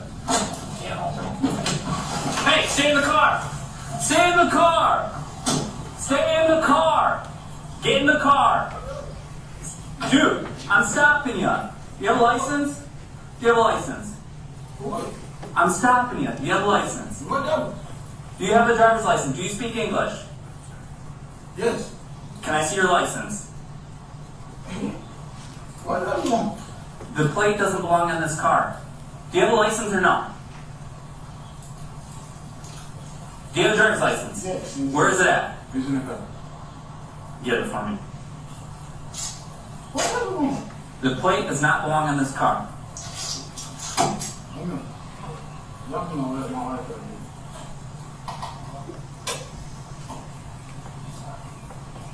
Right there.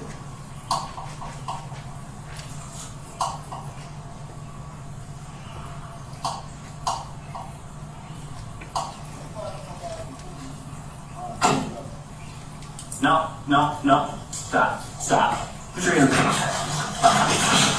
Stop. 1950. Get over on it. Wow. Stop. Stop. Okay. Stop. Stop. Get your hands behind your back, okay? Hands behind your back, okay?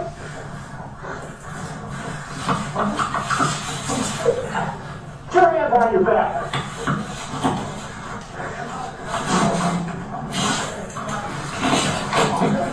$19.50, 34 card.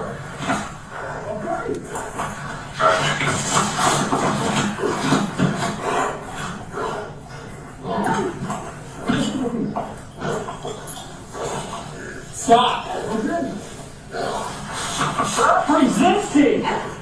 Let's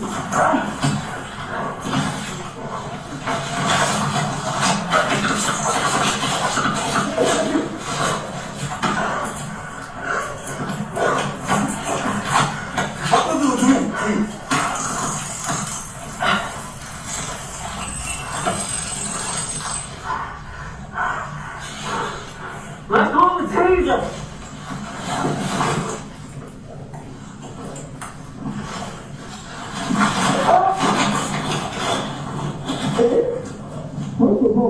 Let's go on the taser.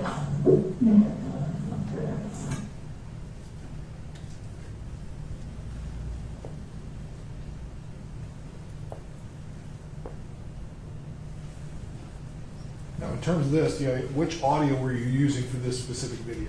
I was using the body cam audio for that. Any particular reason you chose the body cam audio?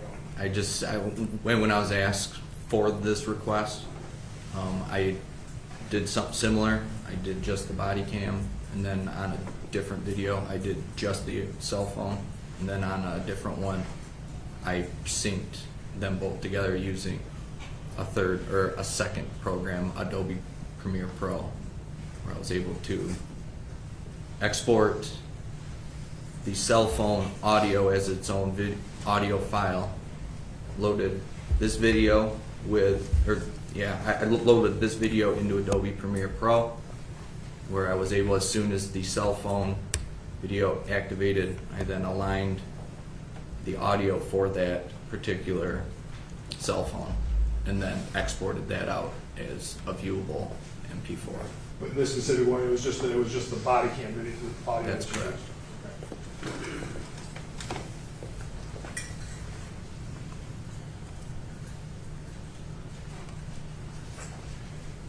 Now we can go now. You talk about this is going to be Exhibit 5, Your Honor, I believe. Exhibit 5. So, kind of before we get into it, when you talk about sequential, could you explain to the jury what the sequential images is? What is that? What does that do? So, when you do sequential images, it in essence churns video into just a long string of individual images, basically in essence creating a flip book, if you will. I initially was asked to slow down the video, which I would not do, because when you slow down video, it changes the perception of what actually took place. So I provided this, per their request, I provided them in the sequential images. So you talk about sequential images, and we'll start going through it right now. This is the initial body cam, just from the body cam. This isn't a multi-view, this is just from the body cam. Correct. And down there on the bottom, that would be the frame number pertaining to the frame number in the video.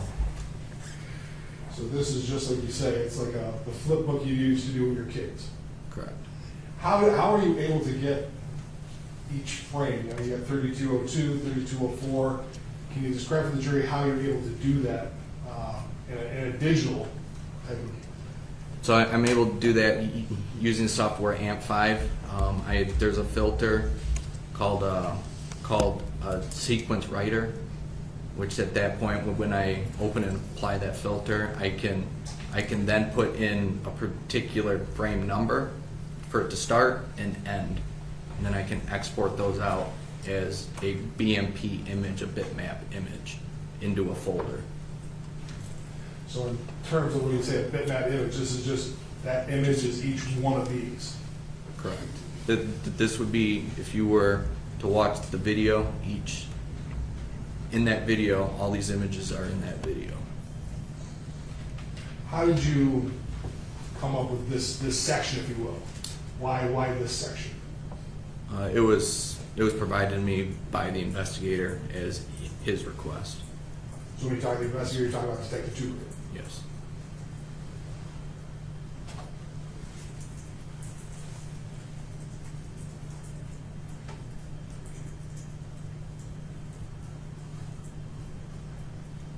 And that's where it kind of stops there? You didn't do the whole incident for this entire thing, did you? You weren't able to do a sequential image from the start to finish. No, there were multiple sections. I was given a section at one point, and then a few months later, I was asked to do more. So this exhibit specifically the body cam. Going to go down to exhibit 6 now. We specifically looked at the cell. Yes. Get through this. Is there any difference in terms of the cell phone versus the body cam as you do these sequential? No, it's the same process. It doesn't depend on, in-car video is different than a cell phone video. No. Go through this. And once again, how did you decide this section? Was this in conjunction with Detective Truman as well? Yes.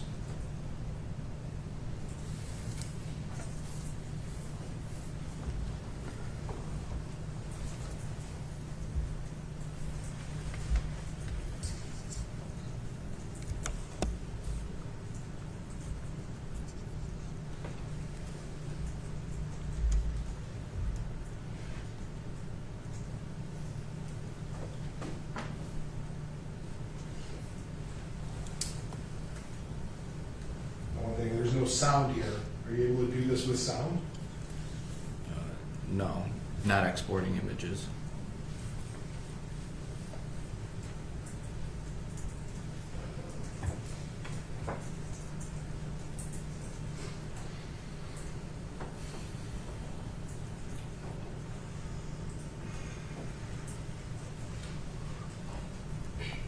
I'm going to stop a little over here. Now we've got kind of an orange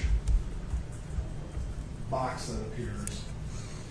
Can you tell the jury what we're looking at here now? So this is a filter you can apply called Magnify, and that is magnified at 200%, so it's just double. And kind of the process with that is you draw the black box, tell it the area that you wish for it to magnify, and then it can be pulled outside, and then that box can be applied just so that it shows that area of focus. Does it change anything? Does it change the video? Does it change anything about what you're doing when you magnify it at all? Yes, when you magnify, you are in essence changing. It will enlarge, but it has to make up for those areas that aren't there anymore, which is a interpolation, as they call it. But that's the end result. I think you should have a laser pointer up there. Let's see. Yeah, got it.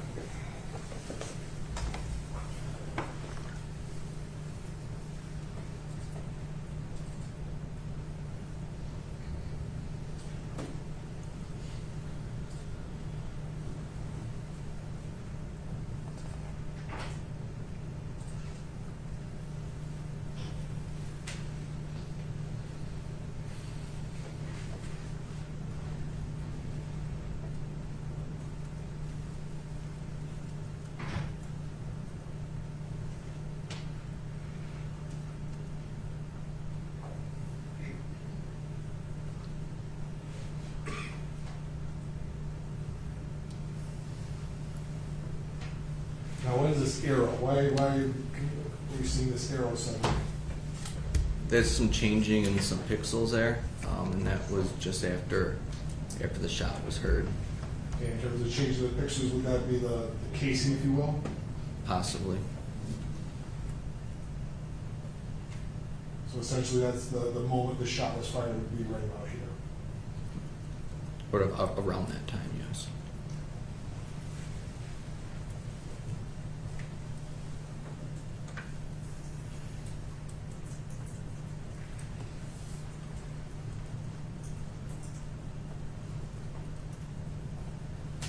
There's one more of the sequential photographs you did.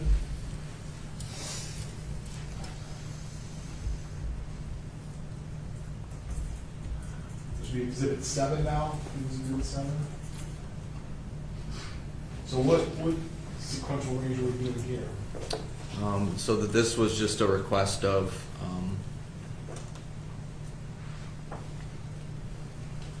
call right prior to the body cam turning off was the request.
So that's where it stops there, and that's about approximately when the body cam turned off. If I recall correctly. Or I had so that may have been the one over the struggle for the taser, because it was still on at that point. But that would be the body cam video and the cell phone video. Correct.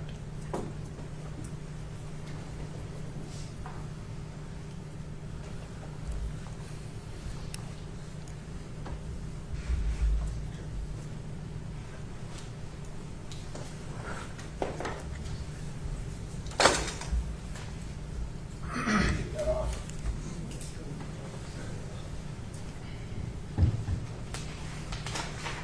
One more, Your Honor.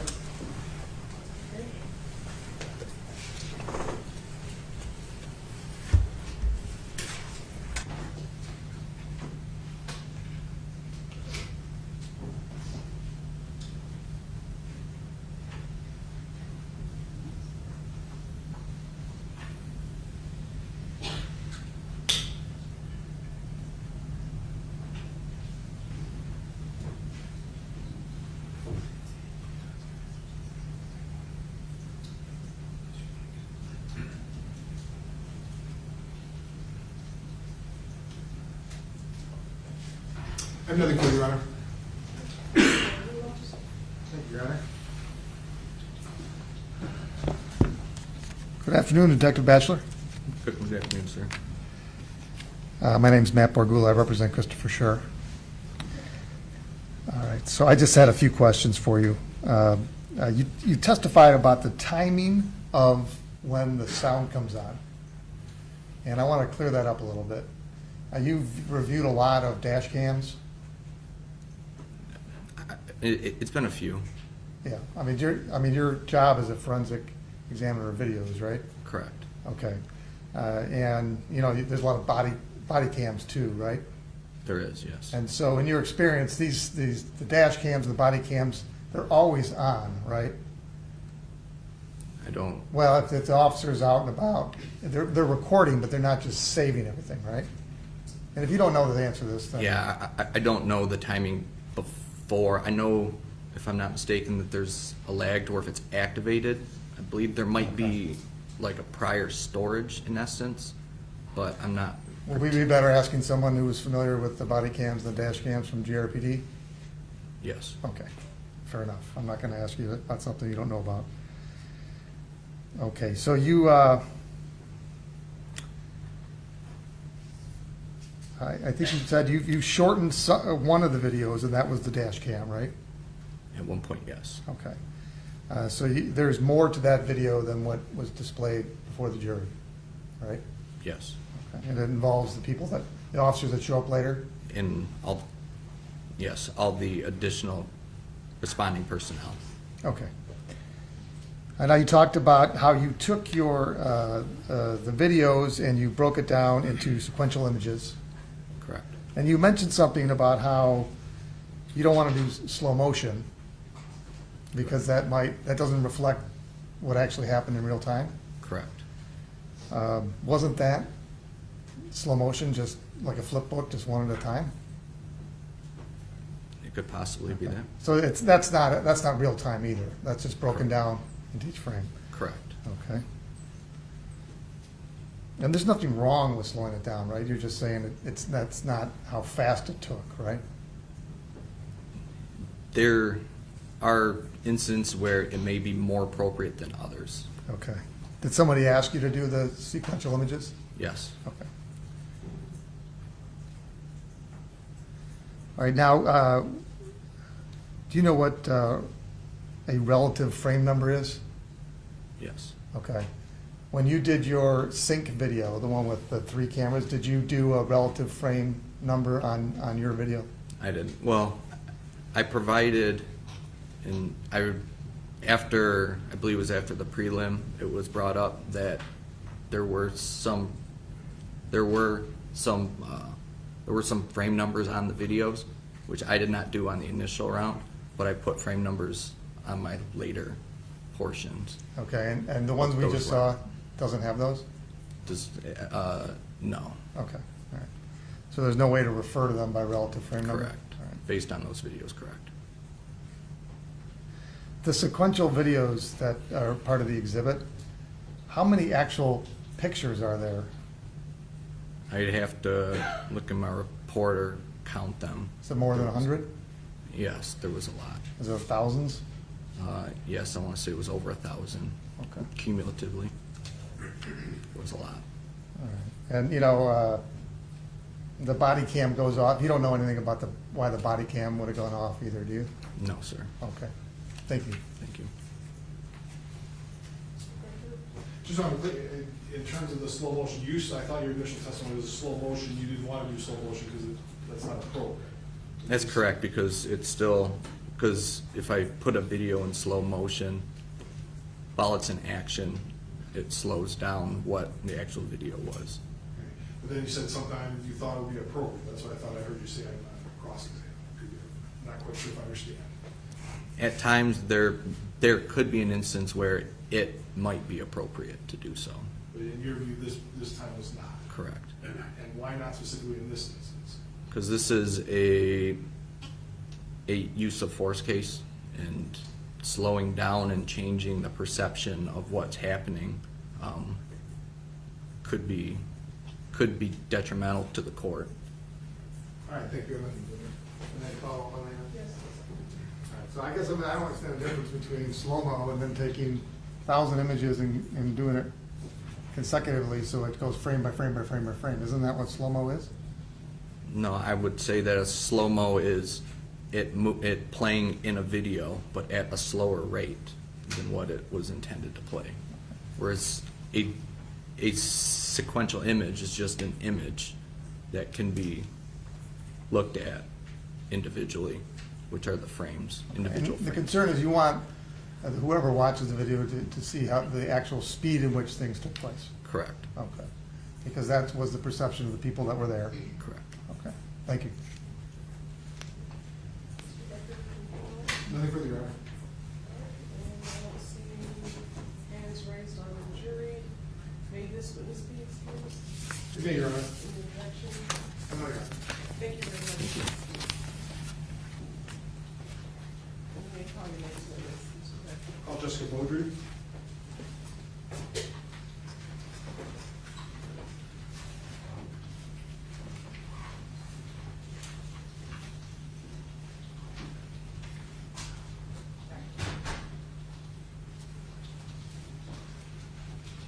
Hello.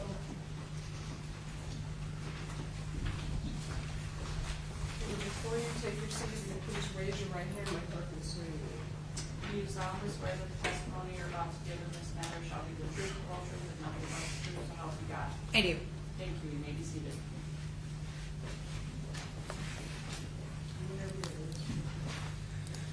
And can you state your name and spell for the record, please? Jessica Bodri, Beaudry. And could you tell the jury what you do for a living? I'm a crime scene technician with the City of Grand Rapids at the Grand Rapids Police Department. And what are your responsibilities as a crime scene technician?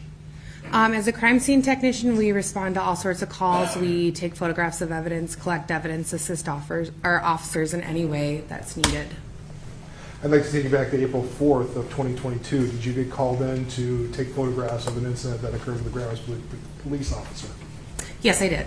Could you tell the jury exactly where did you go and what did you do? On that day, I was requested to go to the training unit, which is on the 3rd floor of the police department. I was requested to take photographs of Officer Schurr. And that was due because he was involved in an officer-involved shooting? Yes, sir. And just to be clear, this officer that you took pictures of on that day, do you see him here in the court today? Yes, I do. Could you point him out and describe something he's wearing? He's sitting over there. He's got a navy blue suit on. Let the record reflect you identify the defendant, Your Honor? Now, what is the purpose of you taking pictures? Anytime one of our officers is involved in some sort of incident, we like to take photographs to show their overall appearance, what their clothing may look like, any of their items that may be moved or misplaced. And that was your purpose to do it on the morning of April 4th? The 22nd? The 22nd? Of April 22. Oh, yes. 2022. Yeah. Yes. So, but you took pictures in the training room right after this incident happened? Yes, sir. And part of it is to kind of accurately give a depiction of what the officer looked like after this incident? That is correct. Now, put up now exhibit what we marked as exhibit 13.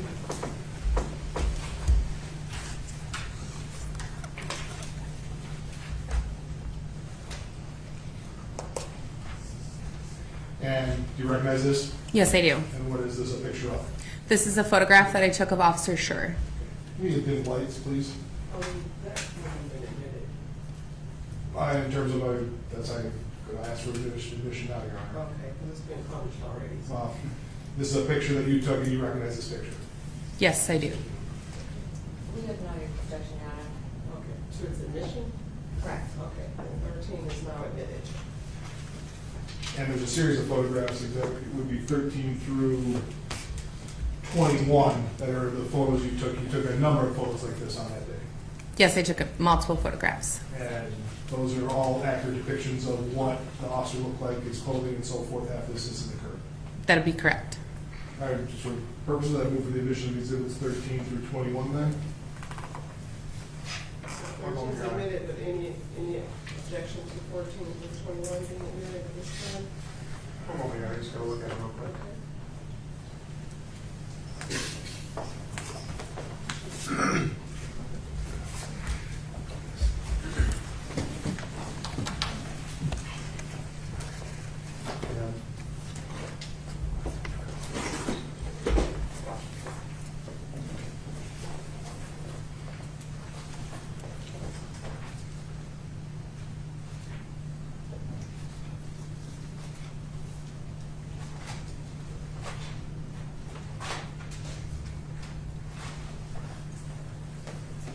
We have no objection. All right, then 14 through 21, those exhibits are now admitted. Now, in terms of that, did you start with, is this one you start with essentially? Is that how you go through your process, if you will? Yeah, we just usually start with a profile shot and photograph from there. So now we'll go to exhibit 14.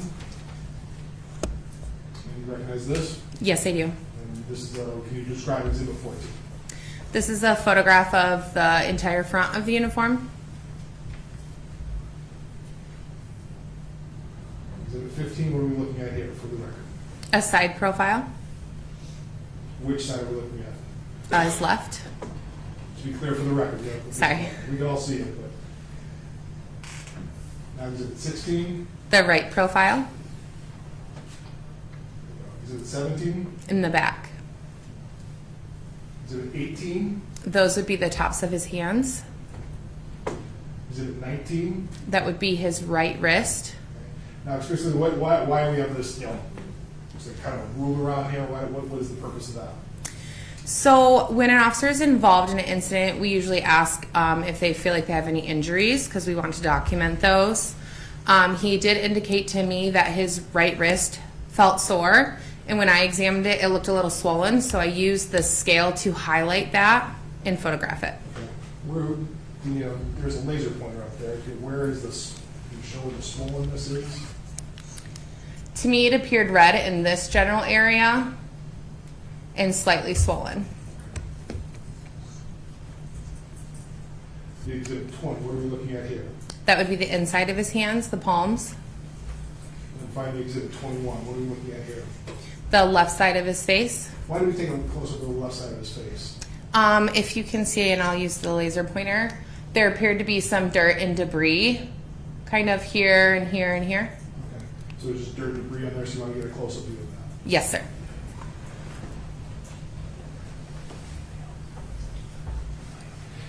Now, we don't have a picture of, did you do anything with the duty belt, if you will?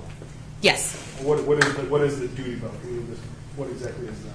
So the officer's duty belt is what they wear around their waistband. It contains all of their equipment, like their handcuffs, their firearm, their taser, stuff like that. Anytime an officer discharges his firearm, we do what's referred to as a round count, and we also photograph all of those items. So in the presence of multiple officers, we would have performed that round count, photographed it, and photographed the duty belt and all the items that were either there or not there as well. So everything was in order, if you will, in his duty belt? No. What was wrong with it? The taser was missing. Obviously, the firearm was also missing at that time. But as far as its condition, it was good. All right. Thank you. I'm going to do that.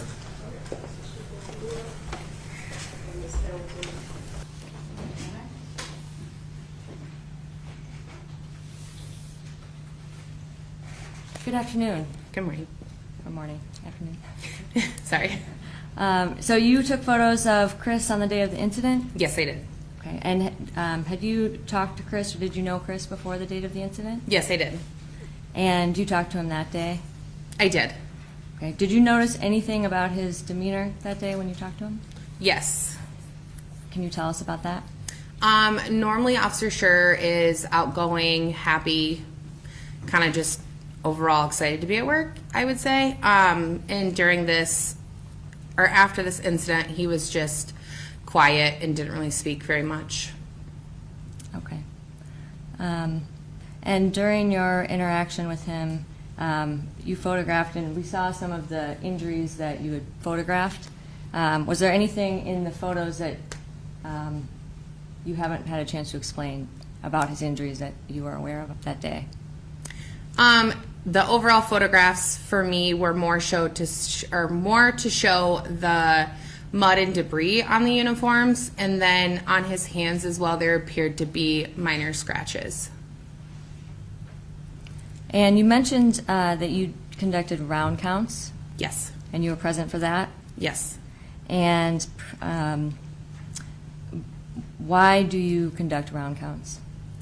It's the department's procedure to conduct a round count anytime a weapon is discharged, so that way we can account for the number of cartridges they should have, things like that.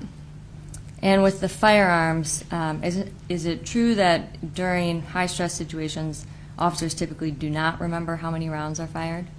I believe that is true, yes. And is that partially in part of kind of the rapidly evolving dynamic situations? She's going way beyond what a crime scene tech can testify to. She talked about the round counts, and this is part of... What was the question? I don't believe you finished it. I was asking about kind of the purpose of doing the round counts. I don't remember exactly what I had said. She started getting into why officers don't remember in terms of how many shots are fired, which is beyond what a crime scene tech. That would be beyond the scope, and I believe she answered that question that you just relayed to me. So you can just ask the next question. Okay. You didn't examine Officer Schurr without his uniform on, right? That is correct. Okay. All right, nothing further, Your Honor. Thank you. Thank you. I just want to make sure I'm clear in terms of, you can go back up there. You talk about, I thought the question was there's things you missed or you weren't able to talk about. You took a picture of his hands, right? There are injuries on his hands. Yes. And I'm going to show, this is exhibit 18 again.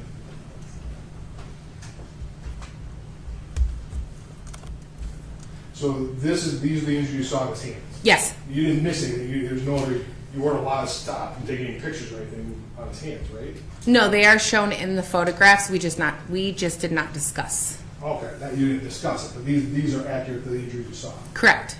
And even on, just to make sure, this is the one injury, exhibit 19, that you kind of saw yourself. That he had pointed out to me. Gotcha. And the palms, there's nothing on there. Correct.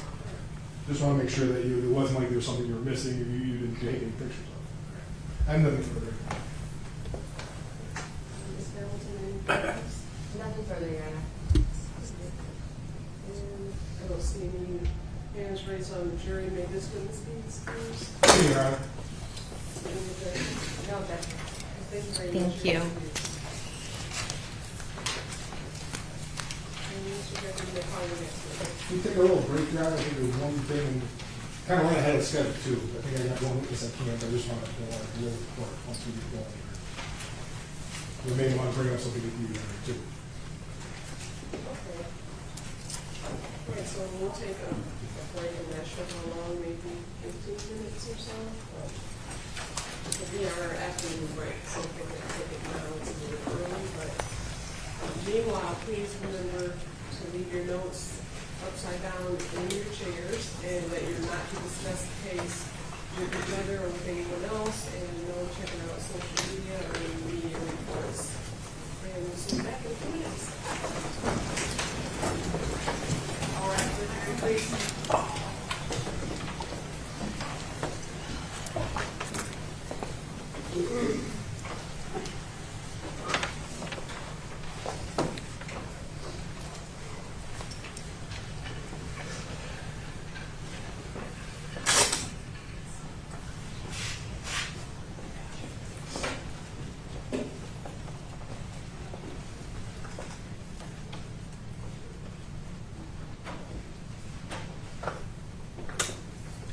Thank you, you may be seated.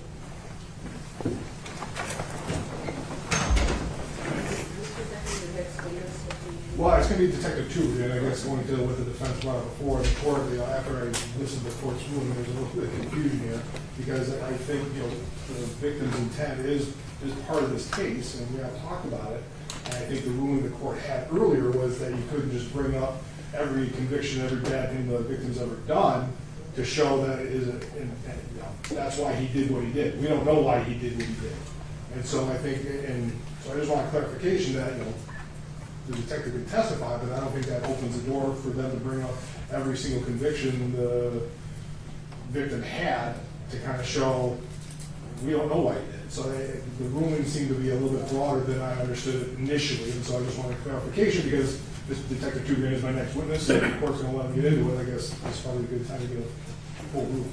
Well, I was saying that his state of mind isn't relevant to the case. I'm not sure, because I'm obviously not privy to all of the facts as you and Sure. his team are, so I'm not sure what testimony you're attempting or intending to elicit from the detective that you're concerned about. I'm not too, but I think the defense wanted to get into bringing up his, arrest warrants that were out there, his prior drunk drivings and everything else, and I don't think that's relevant. Right. But I also think the intent of the victim, based on all the facts that we do know, and based on the totality of the circumstances, is part of the case. So your ruling was broader than I thought it was before. So I'm gonna. Well, how do you get into what his intent was without them being able to say that maybe he was intending this because of these other... Based on what watching the video, watching the facts that we do know. I mean, there's plenty of facts we do know, but we have no idea that he even thinking about his prior arrest record. They want to bring up a domestic violence. And so part of our ruling, our motion before that was, that is, it doesn't come in because even if there may be some probative value, but the probative value is outweighed by the prejudicial effect. We have no idea what was going through his mind, but they can argue all they want in terms of, and what Michaela essentially argued during the whole incident was that, he was in fear for his life. The defendant was in fear for his life because of the activities of the victim at the time. So you can argue based on the facts that are in evidence of what the intent of the victim is, but to bring in stuff we have no idea about in terms of the domestic violence, that was to keep that out. And so they want to bring that in, and so I'm about to call Detective Tubergen, and I think it still should be kept out. But I want to bring that up because I thought the court's ruling was a little bit ambiguous, and so I want to make sure that we're all on the same page. Okay. Mr.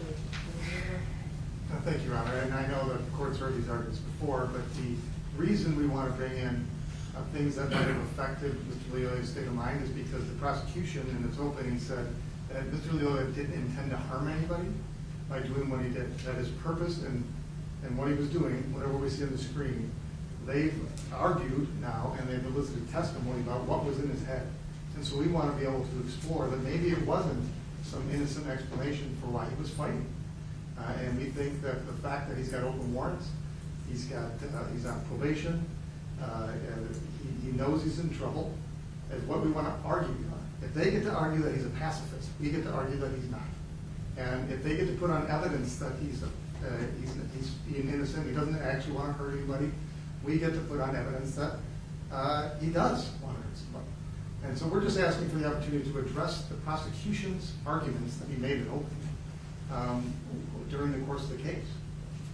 Right, but I wonder how do you rebut that with prior bad acts? Well, For example, domestic violence, because obviously domestic violence is not pertinent in this situation, right? Certainly his propensity for violence would be pertinent. They're saying he's not going to harm anybody, and that he took the taser from the officer for some reason other than to use it on him. And so I think his prior conduct goes to his intent, which is what they're arguing. They're trying to say he didn't intend to do anything. We want to argue the opposite, Your Honor, and we want to put on evidence to support that argument. All right, Mr. Becker?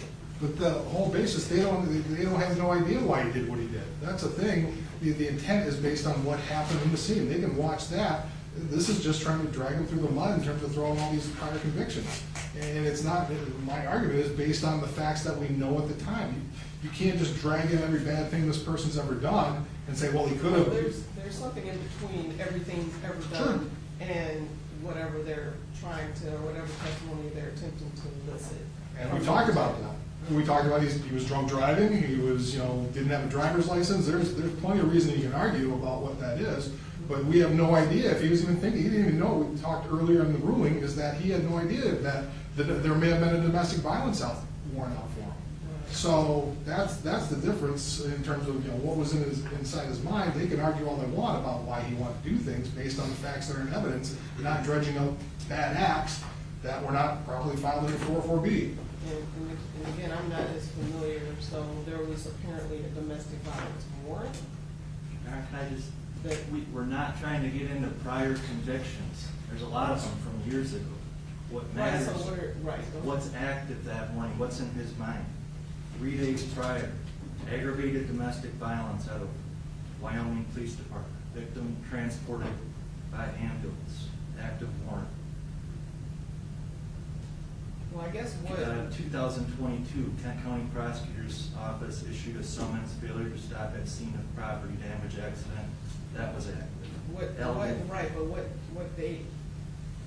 These were all active. Right, so usually when the prosecutors issue a warrant, they don't call up a suspect or defendant and say, hey, we're getting ready to do a warrant on you. So I don't know how you get in evidence that the alleged victim knew that there were these warrants. And furthermore, I don't know how the warrant shows any propensity for bad acts any more than the warrant for your client shows that he's a murderer. It's not to show bad acts. It's meant to show what the prosecution's arguing. He had no intention to cause any harm. I mean, it's the same thing, right? Well, because if you're using a warrant for someone's arrest to show that they intended to cause harm, again, it's a warrant. So there's no conviction, there's no proof beyond a reasonable doubt. There's not even any evidence that I'm aware of that he knew that he had this warrant for these warrants. I'm sorry. Could I just read just these other active scenarios here? Well, I don't know how they would be relevant. Again, if you can say instead of like running through everything he's accused of. It's not accusation, it's Allegan County Circuit Court bond, OWI third offense, bond condition, no alcohol, no driving. Henry County, Illinois, for aggravated DUI conviction, probation, not possess or consume alcohol. Those aren't violent.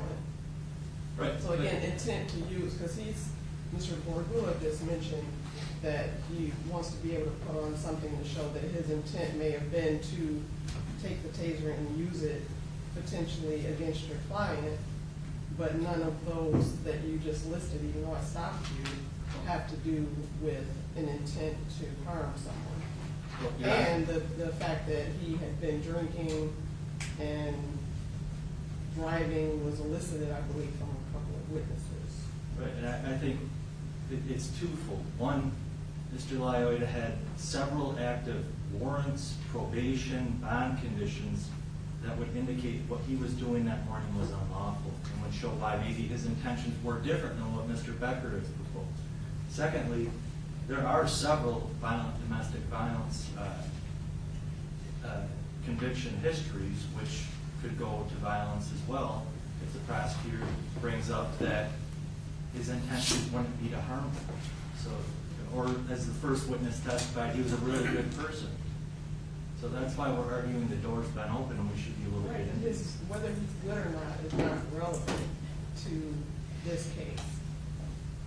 But it was open, the door was open. So if a witness gets up and testifies, he's really a good person, normally that can be door opening if the person has things If it was out the there. defendant, I would agree, but if it's an alleged victim, I don't know what law provides that. The character of an alleged victim is somehow relevant in a case where that victim is deceased. I think opening the door to background for peacefulness, overall general good character, I think that opens the door to show contrary evidence. You know, the only thing I'd add is though that they have specific 404A2, character of alleged victim of a homicide. When self-defense is an issue, evidence of a trait or character for aggression of the alleged victim of crime offered by the accused to rebut the same, if it's known to the defendant. The defendant didn't know him. That's the key thing. It's got to be known. So they can get into character evidence if it's known to the defendant. The defendant had no idea. This is the first time they met. So they can get into it, but this is not the case. And the fact that he's got all these warrants, just because he's got warrants out doesn't mean he knows what's going on. So, you know, what his intent is, they can argue the intent based on the facts that we see here. He had the taser. They can argue that he wanted to use the taser. I can argue that he didn't want to use the taser, but that's based on the facts and the evidence that are admitted and the jury sees, not dragging up every bad act that the defendant ever did and trying to drag him through the mud. And that's essentially what they're doing here.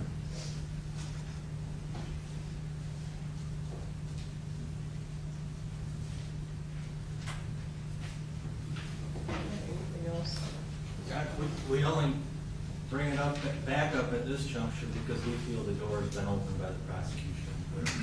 The testimony elicited and the opening argument comments.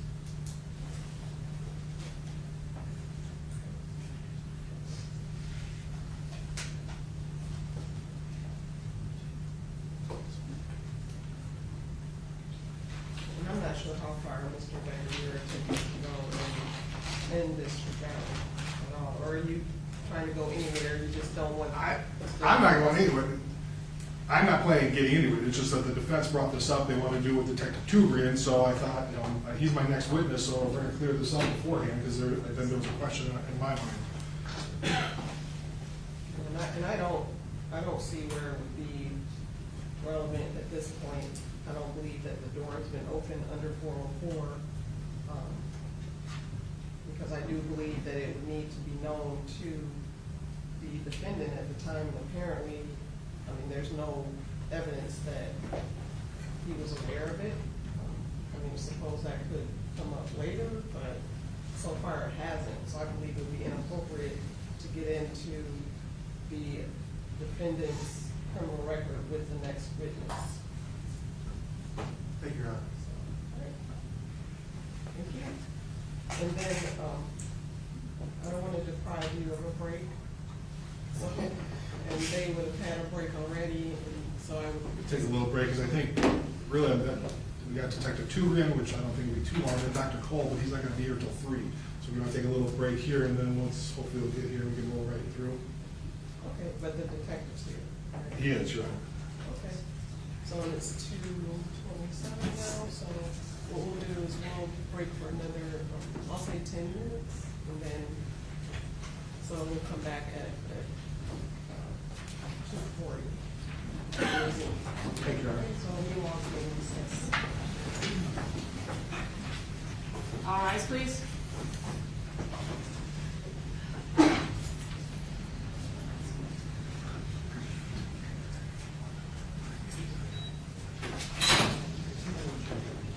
Thank you, may be seated.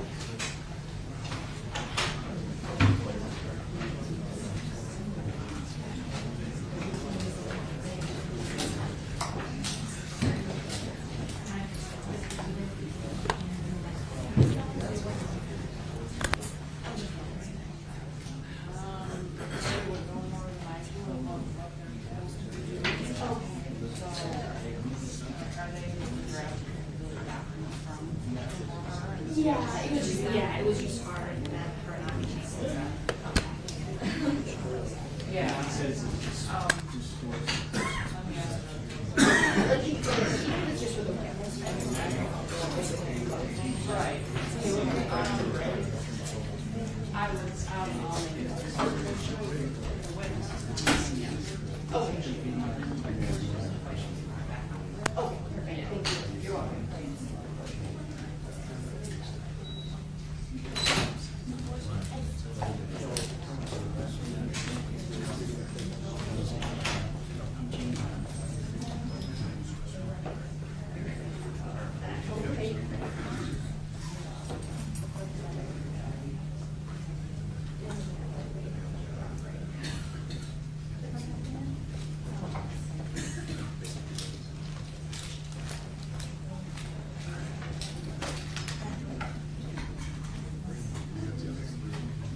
No, I was like, we'll get 2:40, so hopefully you guys have minutes of testimony.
02-210-260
FC, Schurr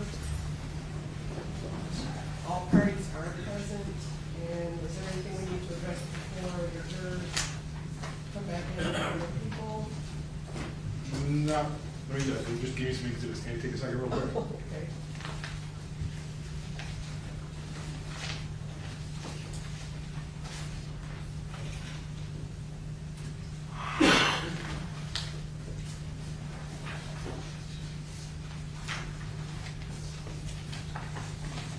I have nothing for else, Your Honor. And anything from defense before the jurors return? We were able to collect some defendant's proposed exhibits that we may be streamlined if we present these to the next witness. Is there any particular order? We have them a little bit out of order here. Do we need to start with defendant A, or can we just go with whatever letters are already labeled then? Whatever letters you already have, they should already be marked before now, and they've already admitted. Okay. Exhibits A through C, and then Q. So yeah, they can just be whatever they're labeled. Anything else? Nothing from here. No, thank you. All right, we'll have the jurors come back.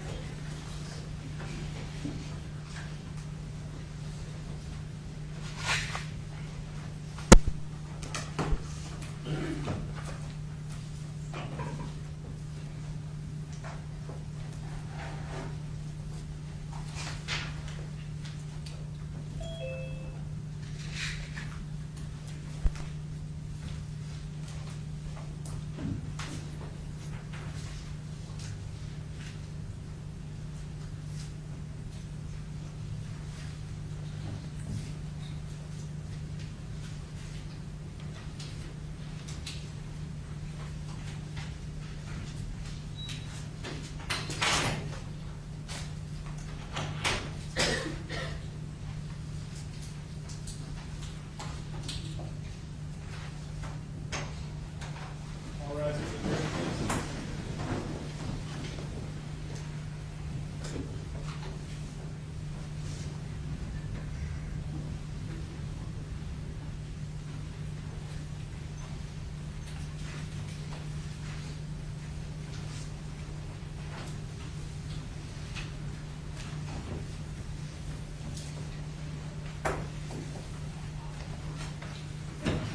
Come back, you may be seated. And Mr. Becker, you'll find the next Oh, one. Detective, you good?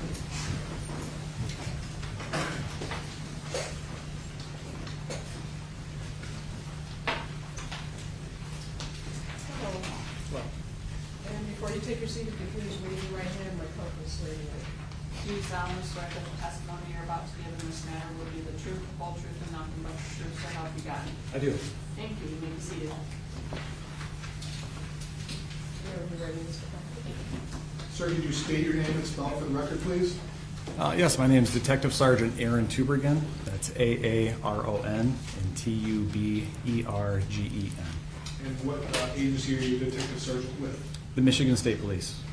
I'd like to take you back to April 4th of 2022.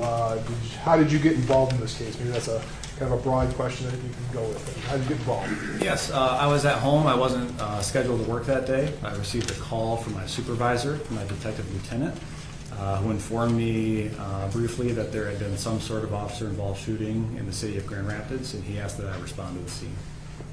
And did you respond to the scene? Yes, I did. Do you have any idea of what time you would have gotten there? It would have been closer to 10 a.m., I believe. As a detective, at that point in time, do you know you're going to be the lead detective, if you will, or was there other detectives there? There were other detectives there, but I was formally assigned as the officer in charge. During a phone call, at some point during my drive over there, I knew I was going to be the lead investigator. What are your sort of responsibilities as you get to the scene? What do you do? Initially, we try to get the preliminary information, the gist of what happened, the size of our scene. We're looking to preserve physical evidence, digital evidence, witness information, and any other statements that might be pertinent to the case. And obviously, you can't do it all your own on yourself. You had other people assisting you with getting witness statements and so on and so forth. Yes. Now, part of it, in terms of getting to the scene, you've had an opportunity to take a look at the people's exhibits 8, 9, and 10, correct? I believe so. I'm not sure the numbering system at this point. But in terms of these exhibits, you recognize those are photos that, did you take them or did somebody else take them? Again, I have to see exactly which of those exhibits. I believe I took those photos. All right, we'll bring it up here. This is from digital.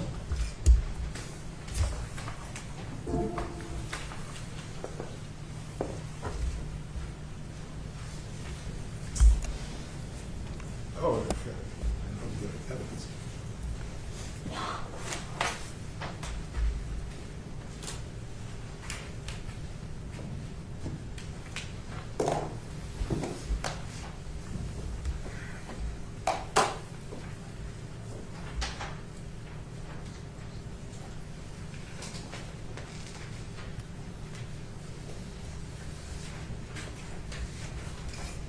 I'm going to show you Exhibit 8, 9, and 10. You recognize those now? I do. And what do you recognize those as? It's a picture of the Nissan that's involved and also of the in-car computer from Officer Schurr's patrol car. And in terms of that, these photos were taken on scene? Yes. Were these photos actually taken by you? One of them was, another was by a trooper that I was working with. But all of those accurately depict the vehicle and what you saw when you were on scene as well? Yes. I would move for the admission of Exhibits 8, 9, and 10, Your Honor. Any objection? Objection. All right, then 8, 9, and 10 are now admitted. And just so we can put it on the screen, please, you can switch it over to us, please.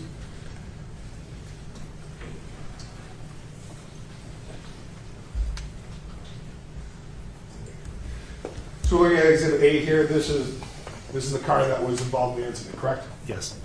And you didn't move it, and nothing was done with this at this point in time. You just took a picture of it there. Correct. Now, what are we looking at here? Exhibit 9 for the record. That's a rear image of the same vehicle to include the license plate. Now, the license plate is kind of an important part of this case, if you will. Yes, it is. Why is that? Because the Secretary of State registration information associated with that plate does not match the Nissan car. Okay. And I'm going to go to Exhibit 10. Can you tell me what we're looking at here? Yes. So upon arrival on scene, at one point I entered Officer Schurr's patrol vehicle. It was still in the same location that had been left.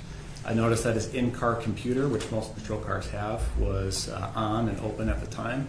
And this is the screen that I observed. I'm familiar with a similar system that the state police used when I worked on the road and in a patrol car. And this is an access terminal for, among other databases, Secretary of State information. So when I saw this, I immediately recognized that the license plate on the Nissan had been run in the system, and then the record that came back, it even says year 2015 Ford Fiesta right on there. Laser pointer, that may help. Laser pointer, yeah, I'm pointing with my finger. So 2015 Ford Fiesta with a VIN that also did not match. And I'm not wearing my glasses, but the query that prompted all these responses is the license plate that I saw in the Nissan that was parked in front of the patrol car. So this indicates to you that the license plate was run, showed up bad, and that led to the stop that we're talking about. I believe so. You can switch off our computer for right now. Now, in terms of other things that you did, and all these videos, were you responsible for obtaining the videos? Can you give the jury a little bit of background how you got the videos that we've seen up to this point in time?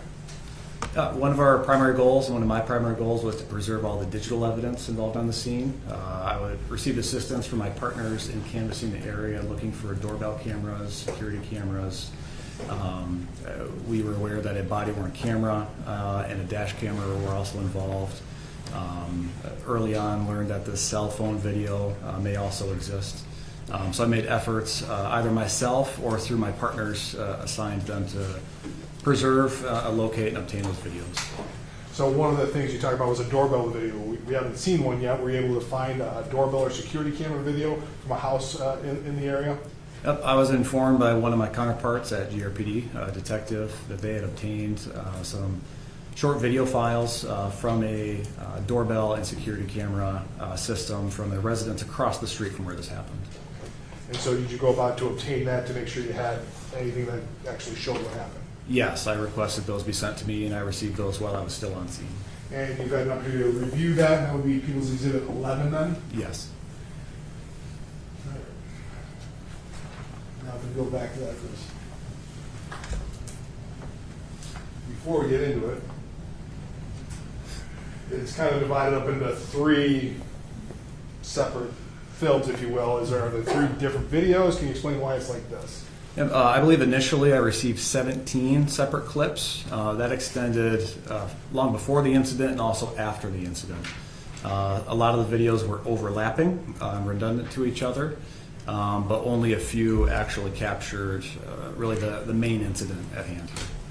And so that was, you were able to break that down and capture those of what the incident, exactly what happened during the incident, if you will. Yep, and I believe they had to be broken down to a suitable size to be shared even while we were on scene. Because it was so large of a font. Very. I'm going to play now these parts of the Exhibit 11, Your Honor.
Let's go, David!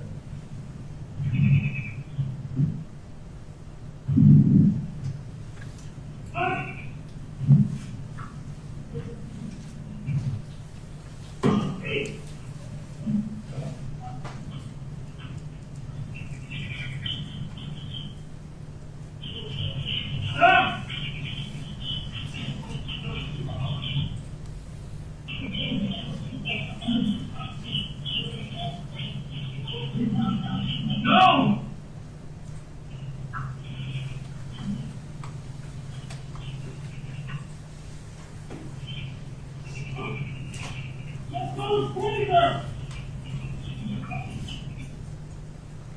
Let's go, Jesus.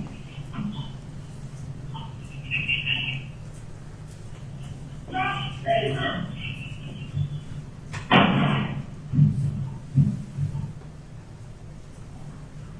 Get back.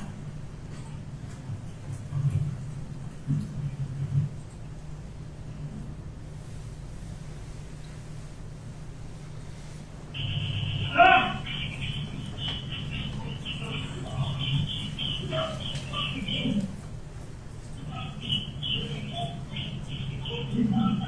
No!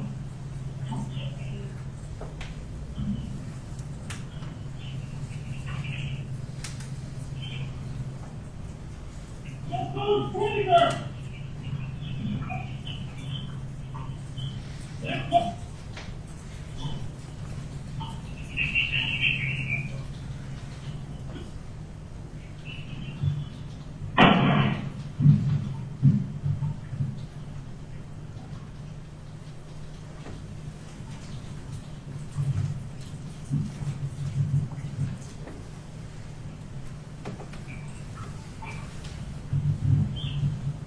Get back!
Those three, there was some overlap. That was the best you could do in terms of trying to line this all up, if you will.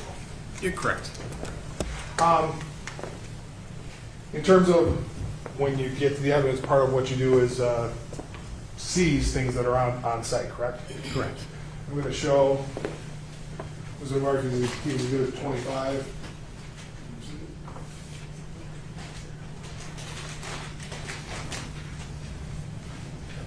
Show you what the marks as Exhibit 25. You recognize that? I do. And what is this? That is a Taser Model 7. Okay. And what is this Taser Model 7? Why is it relevant to this case? It was Officer Schurr's Taser, the center of this issue here. Okay, so this was the actual Taser that was used in the incident that we've been seeing today. Yes, it is. What did you do with that? Why that was seized, obviously. What was done with it?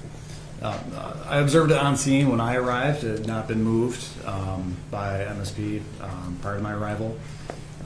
It was clear during our preliminary investigation that possession of the Taser was the main issue.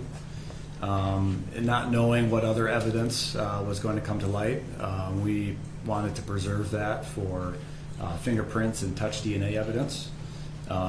So our crime scene response team, which is also with Michigan State Police, responded, and they're the ones that actually physically seized that item, and it first went to our crime lab in Grand Rapids.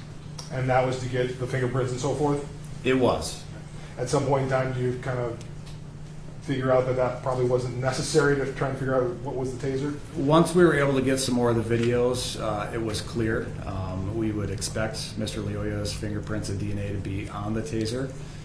So to expedite our investigative process, I requested to cancel the fingerprint and DNA analysis at our crime lab and download the information that is stored inside the Taser regarding the use. And then what happened with that Taser? Where was it sent anywhere? It was entered into our property. We have an evidence room that's secured at our work site.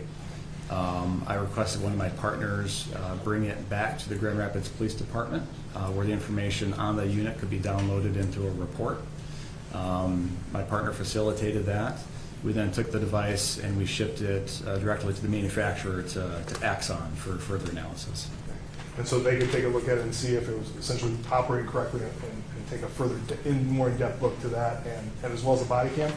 As well as the body cam, and to analyze the data. I'm not a taser expert. I'm not able to interpret the information that comes off the machine, but they can. And Axon is also the one that manufactures the body camera as well, is that correct? In this case, yes. So after getting kind of stuff on scene, this is over a period, it just doesn't happen all in one day, correct? No. How long are you working on this case, gathering evidence, if you will? It's hard to say. I've had some items of follow-up as long as years later, but the bulk of the investigation took place that month, April. Now, part of that was also getting training records for the defendant, is that true? Yes. I believe these have all been entered into evidence, and I'm going to show you, just to make sure. By stipulation, these are all the stipulated items, Your Honor, I believe. We're going to say Exhibit 24, Exhibit 30, Exhibit 31, Exhibit 32, Exhibit 33, and Exhibit 34. I believe those have all been stipulated to Your Honor in terms of... Those have already been admitted. Just for the jury's benefit, can you give the idea of what we're looking at here? What are these documents, if you will? These are training records from the Grand Rapids Police Department. Training records for who specifically? Officer Schurr. And how did you get these? I got these via search warrant. I was able to obtain a search warrant and go directly to the Grand Rapids Police Department training unit and facilitate that search warrant and obtain these records that way. Now, let's use Exhibit 24, for example. Do you have that in front of you? I do. Can you give it a little bit more of an idea in terms of the jury? It says 20-1. What does that mean? What are these records pertaining to specifically? The 20, I believe, refers to the year. Again, I'm not a Grand Rapids police officer. I've not received training from their department. So some of these are generally apparent, and there's dates within these documents that this one is from 2020. So 2020, and so what years are we covering here then, if you're talking about the training documents? 2020, 2021, 2022. There is a 2019 in here as well. Okay. So it goes back a few years in terms of the records that they have in Grand Rapids Police about what trainings he underwent. Yes. Now, you didn't get into them at all in terms of you kind of pass those along. You didn't do any analysis of them. That was not your role at this point in time. No, it wasn't. You just see them and pass them along for other people to look at. Correct. Now, one of the other things, did you also get a video as well? I did. What was that video for? It was a graduation video from the police academy for Officer Schurr. And you had an opportunity to look at that? I did. And did that show the officer getting tased as part of the academy training? It did. And so that was kind of important, so you asked that to be passed along as well? Correct. And now that is exhibit, I believe, entered into exhibit 12, Your Honor, is one of the stipulations? Yes, 12 is already admitted. I would only note on that, I think there was a suggestion by the defense that there should be some redactions on that. So, could we just approach for a moment?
So just for clarification, Exhibit 12 is the graduation video, but it's not the full video. It's a longer video, but it's been edited. And I haven't seen the whole edited version of it. I've seen the complete video that I obtained. But this clearly is not. You've seen part of this, and there's edited that are part of this, but we're not the full video. Correct. Move it to play Exhibit 12 now. Just for clarification, when you say it's not the entire video, you mean the entire video of the graduation with all participants? Correct. It's just narrowed down? It's just narrowed down to focus on where we can find where the defendant was involved. Okay. And you want to play that? Correct. Published exhibit 12. Okay. You may proceed with that.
Just to be clear, the music was part of the video that you got. You didn't add that or anything like that. Definitely not. That was a video that, music came on that original video. Correct.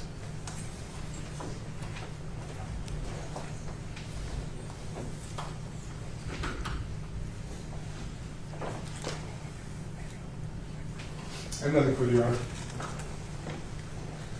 Mr. Dodge?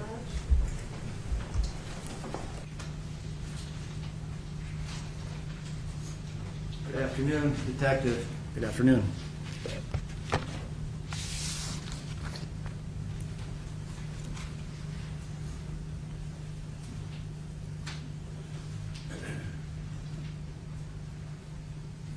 Excuse me one moment here.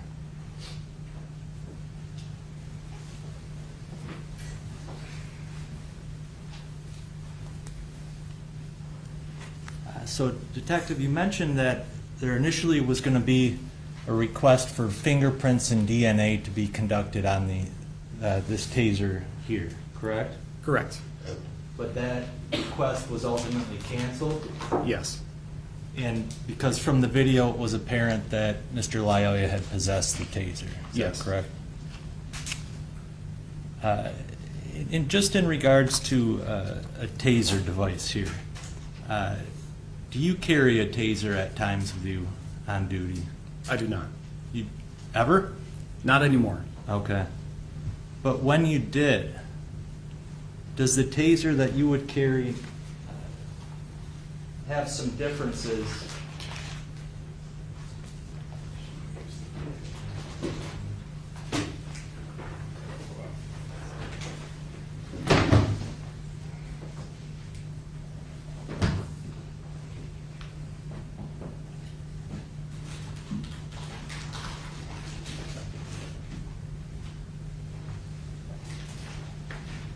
I just approached the witness, Your Honor. Yes. There's some differences to this exhibit taser. Is that fair to say? As far as battery and cartridges? And which exhibit is that for the record? Push what exhibit is the demonstration, Exhibit 23. I'll put a sticker on Your Honor. Okay, thank you. Different from the taser that I used to carry, or different from the taser that was used in this incident? Different from the taser used in this incident. That one doesn't have the battery in it, doesn't have cartridges in it. Okay. Do you know why the taser we're using in court today does not have those functions. Yeah, for safety purposes. Okay. Now, you've been a police officer for how long here in the state of Michigan? 12 and a half years. And under Michigan law, it's a felony to even possess a taser or similar electric weapon without certain licensing. Is that fair to say? Correct. To actually even just possess a taser, just to, I think I'm safe holding it in court here, but if I don't have a CPL, if I don't have specific taser training, I can't even touch a taser under Michigan law, correct? Correct. There are very few exceptions. It's even more restrictive than a lot of firearms possession laws. Is that fair to say? I'd have to weigh them in specific instances. Some parts are, some parts aren't, maybe. Okay. So if I went outside of this courtroom, if I don't have a CPL, I don't have taser, proper taser training, I cannot possess a taser. Correct.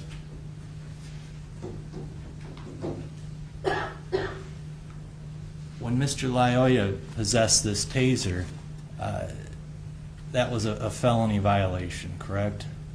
Yes, it would be. Based on your investigation into Mr. Lyoya's background and whether he had a CPL? Correct.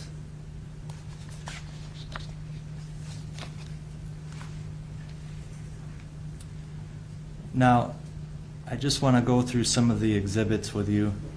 From the workup of the scene here,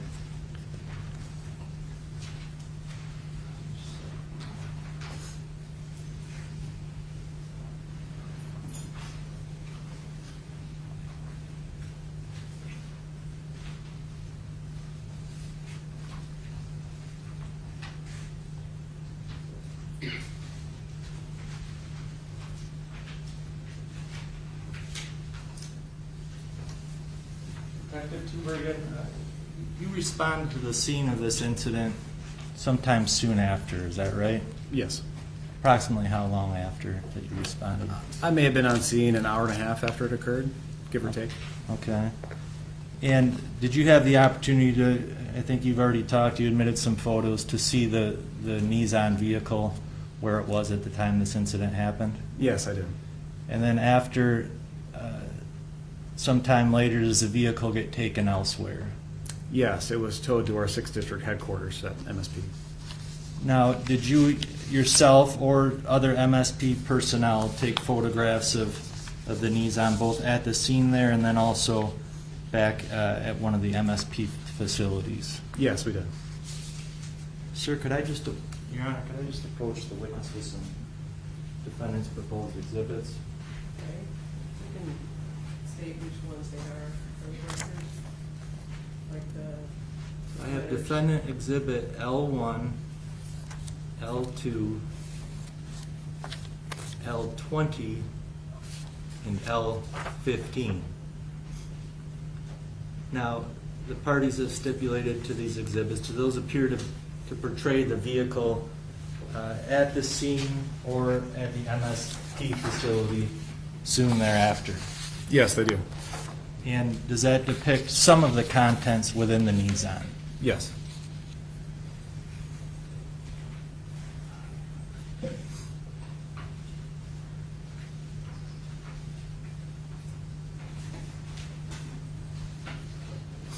I could just approach a few additional pictures. Defendant's exhibit L5, L6, L7, L12, and L13. What do those photos depict? Deployed taser probes. And does it also include some of the taser wires connected to the probes? Yes, it does. And were the probes and the wires, and we're going to get into this more with a taser expert, but were those found right around the body of Mr. Lyoya, right in the vicinity where the shooting took place? Yes, they were. And those were photographed by MSP personnel? Correct. Now, during the stop, as we watch it on video here, Officer Schurr's stop, at some point Officer Schurr asked the driver for a driver's license. Do you recall that? I do. And is that common during a traffic stop that police ask for a driver's license? Yes, it is. Is a driver in the state of Michigan required to have a valid driver's license upon them? Yes. And when Officer Schurr asks Mr. Lyoya for his license, does he immediately pat at a pocket? I believe he pats his pockets, yes. And as a police officer, does that normally indicate that they might be reaching for their license or reaching for their wallet? Could be. And did Mr. Lyoya, was he ever able to pull out a wallet or furnish a license to Officer Schurr? No. Now, if I could just approach with Defendant's Exhibit L9. Was Mr. Lyoya's wallet found at the scene? Yes, it was. And was it located on or immediately near his person? Yes, it was. And after that wallet, I presume that wallet was taken into evidence by MSP? Yes, it was. And did you go through the content of the wallet? Yes, I did. Did you ever find a driver's license in the wallet? Yes, I did. For Mr. Lyoya? No, I did not. Now, if I could also approach Defendant's Exhibit L10 and L11. And do you recall what those depict? Yes, this is a car key to the Nissan. And was the car key also located immediately near Mr. Lyoya's person? Yes, it was. Now, Detective Tubergen, as part of your investigation, did you go out and interview some of the persons that were with Mr. Lyoya earlier that morning? I attempted to. I also assigned some of my peers to attempt some interviews as well. And was that relevant to try to understand what Mr. Lyoya may have been doing that morning? I believe so.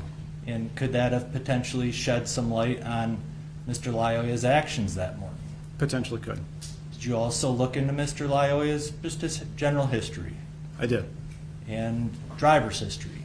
I did. And did you do a really thorough workup on Mr. Lyoya and his background? I believe I did.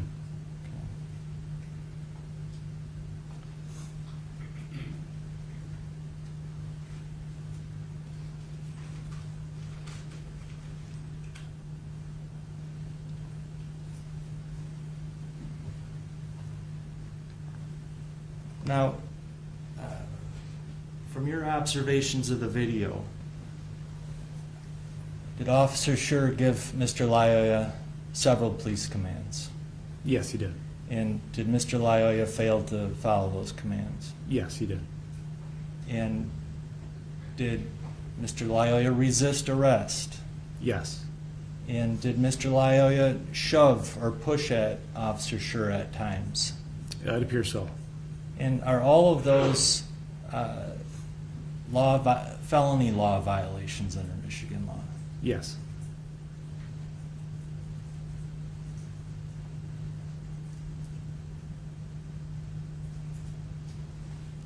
Just one moment, sir.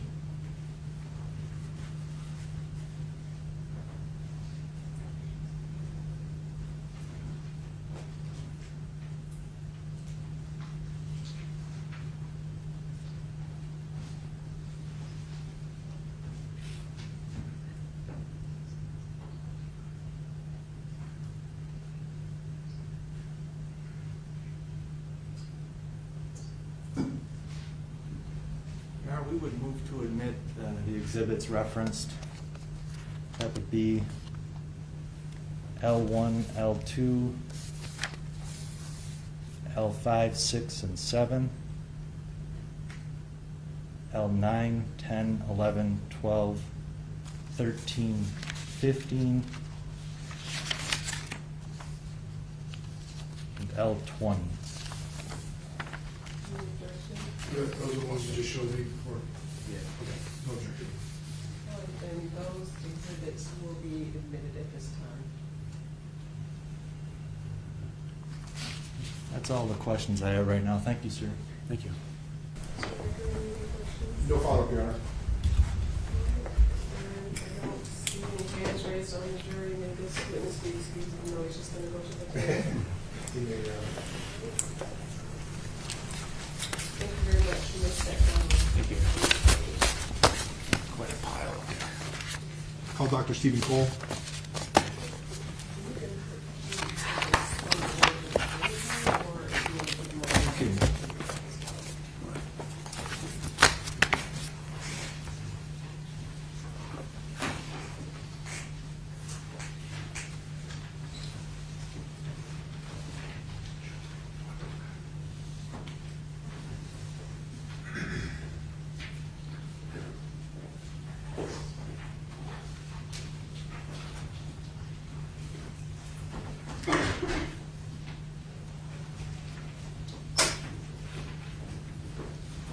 Hello. Hi. And before you take your seat, you can raise your right hand. My clerk will swear you. Okay.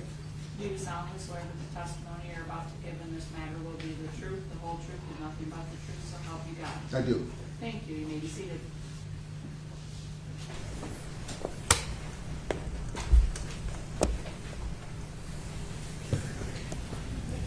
Thank you, Your Honor. Sir, could you state your name and spell it for the record, please?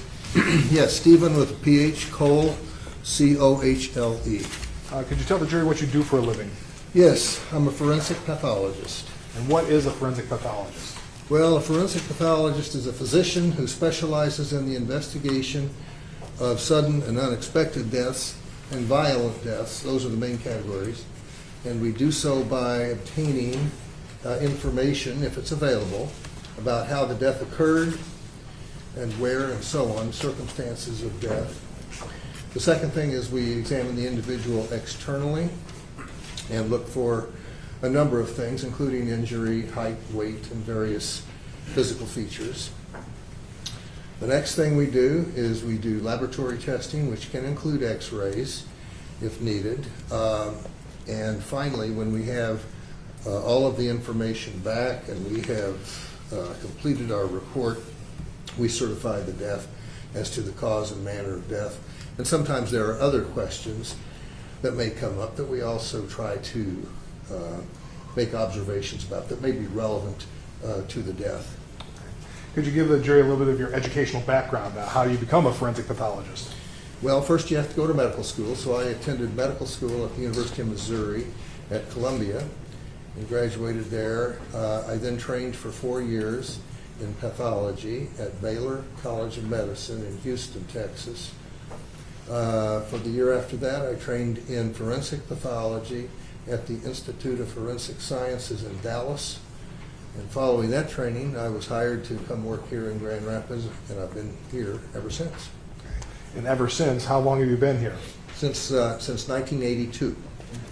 So since 1982, I mean, once you graduated school and get your forensic pathology, things have changed, I would imagine, in the field. Do you do anything to stay up to date, to stay current on developments in the field of forensic pathology? Well, yes. I attend usually 2 to 3, mostly 3 meetings a year that are involved in pathology, or that the meetings are about pathology. Usually a couple of national meetings, occasionally an international meeting, and we also have a state meeting, State Medical Examiner Association meeting here in Michigan. In addition to that, do you take part in educating other pathologists or helping out those who are maybe looking to get in the field? Well, yes. We, at our morgue here in Grand Rapids, I work out of Blodgett. We accept medical students. In fact, we have 2 currently that are allowed to come into our office and observe.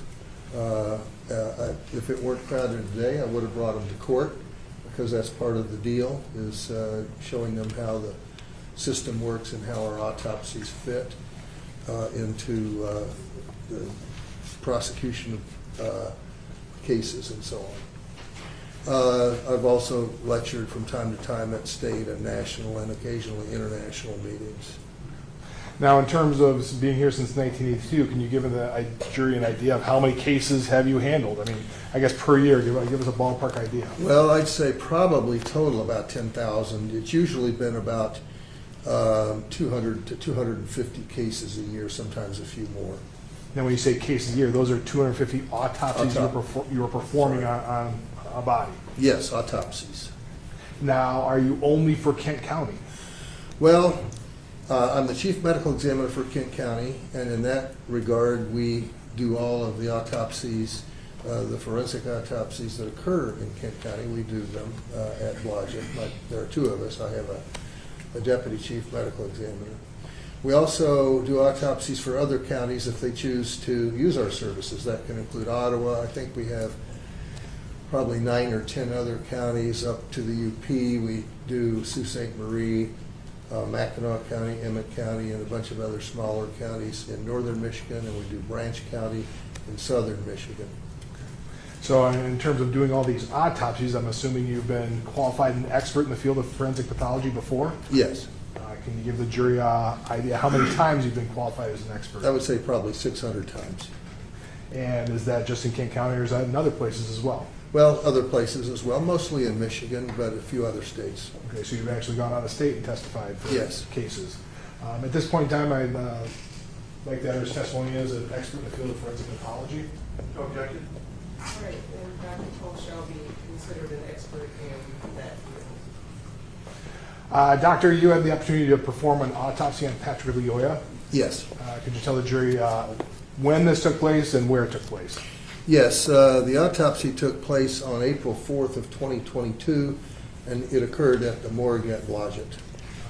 Could you give them a little bit of idea of, in this case, what do you do when you start an autopsy? What process? What we do, the first thing, as I mentioned a little earlier, is try to get information as to how the death occurred. Now, in Kent County, one of our sources of information, probably the primary one, is we have 8 investigators who work for our office, and when there is a death that's reportable to the medical examiner, again, usually violent deaths, sudden unexpected deaths, apparent drug overdoses, babies with unsafe sleeping, and so on, whoever's in charge of the deceased person when they're pronounced dead has the obligation to call our office. Usually this is, if they're dead out in the field, it may be paramedics, it may be police. If they make it to the hospital, it's usually going to be an ER doctor or nurse. And so they will call our office. One of our investigators will respond, and depending on the situation, if there is a scene, and in this case there was, Mr. Lyoya was still at the scene. So they will usually respond to the scene, talk to the police, make their own observations, take photographs, and will produce a report that I use, at least mostly I use. I may have other sources as well. The police who are doing the investigation sometimes come in to observe the autopsy. And but mainly it's through our investigator. I'll get information as to how the death occurred, what are the circumstances. So it'll give me an idea of what to consider when I'm doing the autopsy. Now, you had this report. I'm assuming at some point in time the body is actually delivered to you. What steps do you take when you actually have the body to start performing the autopsy? Well, when the body arrives, the body is almost always bagged, put in a body bag, in other words, prior to transport. The body is put on an autopsy table. It's photographed as it is in the condition in which we received it. We then inventory clothing and jewelry. We then remove that and clean the body up if there is blood or vomit or other material on the body. We'll clean the body up and rephotograph it. And then in that second phase, if there are injuries that are, or other markings, but oftentimes it's injuries, that are relevant, we will make sure we get a good photograph of those injuries. If someone, for example, is shot in the head, we'll shave around the injury so we can get a good photograph so that not only I, for future reference, but anybody else reviewing the autopsy can have material to review and give an opinion. So in terms of that, when you did specifically with Patrick, this autopsy, did you notice any injuries or something? Did anything jump out at you when you performed your initial overview of the body? Well, the main finding was that he had a gunshot wound in the back of the head. So did you shave it as you shave his head to get a better look? Yes, around the wound, usually for a diameter of several inches. Why is it? Why do you have to shave? Why do you have to shave that? What's the purpose of that? If a person is shot in a hair-bearing area, then the hair can obscure the characteristics of the wound. And, for example, when a gun is fired, besides the bullet coming out the muzzle, there will be soot and partly burned and unburned grains of gunpowder that are blown out of the weapon, of the muzzle. So we want to see if this gunshot residue is present, because it can give us some assistance as to the range of fire. So we want to shave all the hair from around the wound so we can identify such gunshot residue if present. Now, when you're doing your autopsy, you at this point in time have no access to any videos, anything of the incident. You just had the report. They don't give you a video of what occurred. You're just basing it on your report and what you find on the body. Yes, at the time of the autopsy, there may be reasons later on to review relevant videos, but on the day of the autopsy, we concern ourselves with what we see on the body.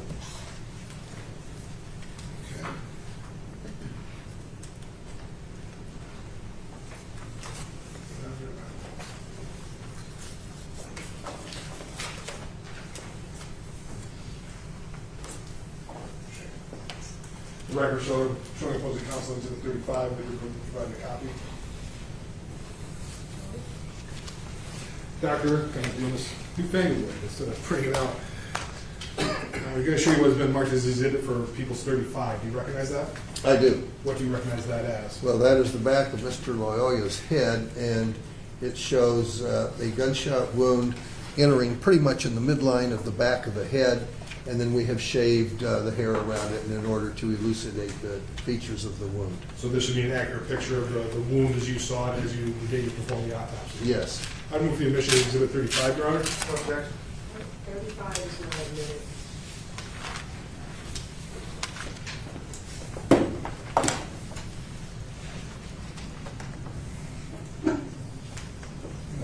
Turn off the lights and publish it, Your Honor. I think there's a laser pointer. Found it?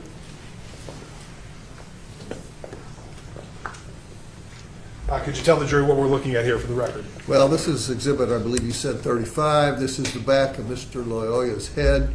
Of course, here in the middle of the shaved area of the scalp is the gunshot wound. And then we have, again, shaved the hair from around the wound.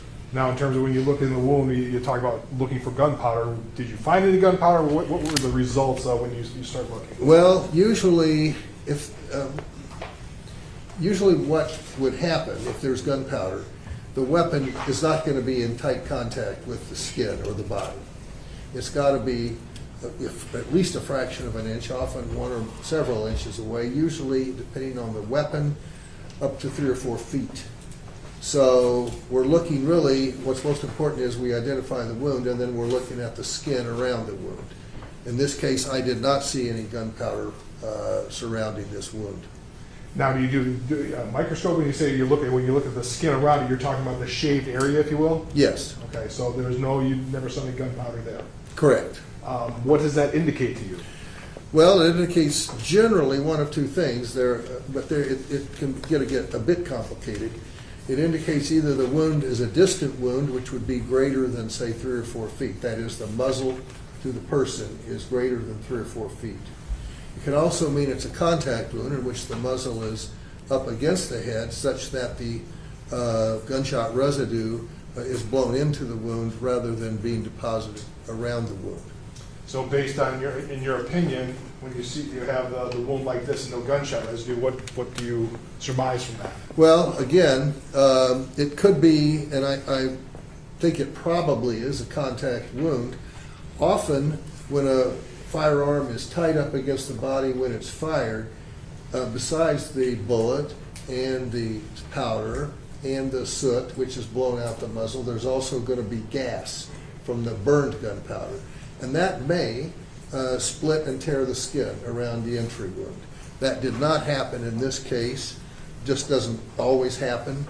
But so again, if I were, another thing I wanted to add, when you're talking about range of fire and looking for the gunshot residue, if an item, piece of clothing, can be a lot of things, but if something is interposed between the weapon and the person's body, even if the weapon is almost touching the body, that intermediary object can filter out gunshot residue. So that's just another consideration. We try not to be absolute in forensic pathology because there can be exceptions to the general rule. So you didn't see any clothing or anything else in the wound here? I did not. He was wearing kind of a loosely knit, I think it was a green sweater that did have a collared area on it. I don't want to get too much into the weeds here unless you or the defense has questions, but he was wearing that bit of clothing, and hypothetically that may have, if interposed between the weapon and his head, could have filtered out some of this residue.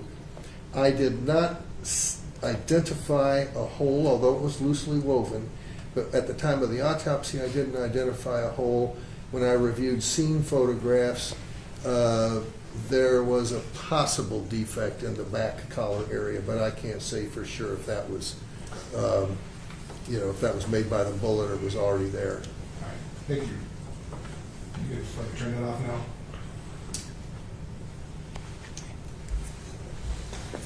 So in terms of, you see that, do you do anything else? I mean, you see, okay, there's a gunshot wound in the back of the head. Are you done then? Well, we continue with the autopsy. The question is several.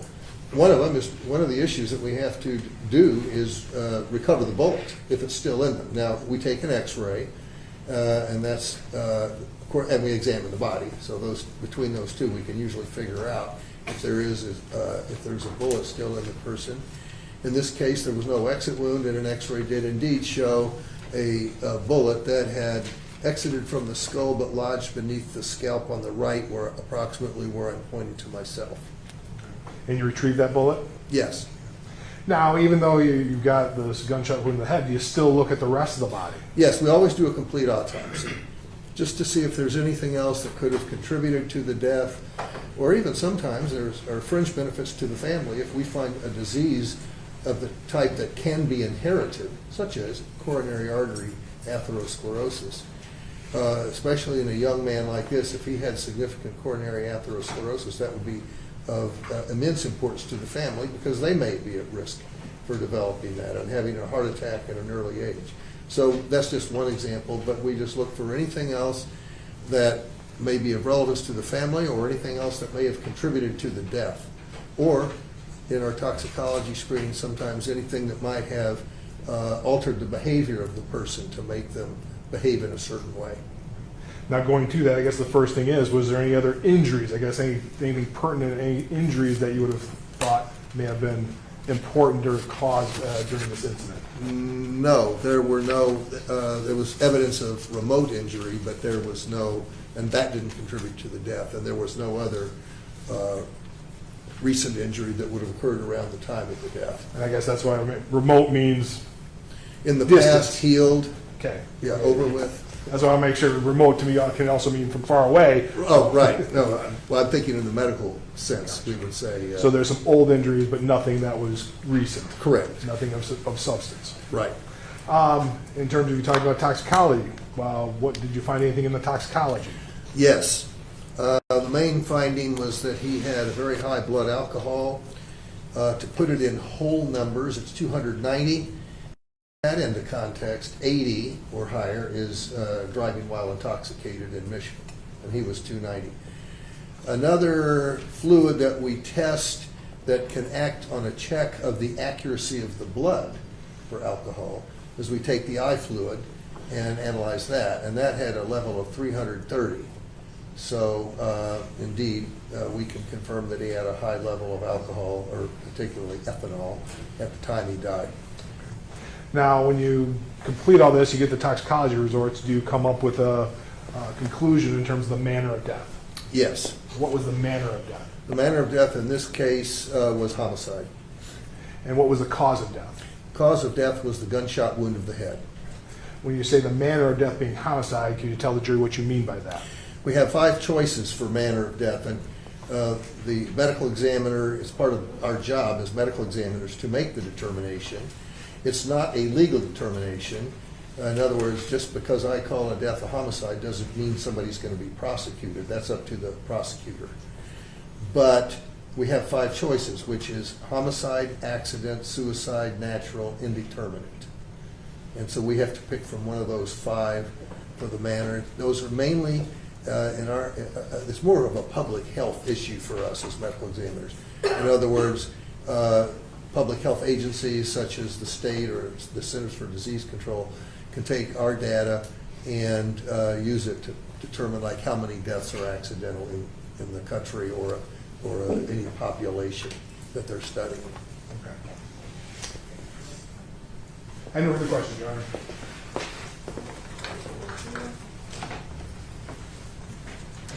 Good afternoon. Good to see you again. Okay. I want to talk about some of your testimony.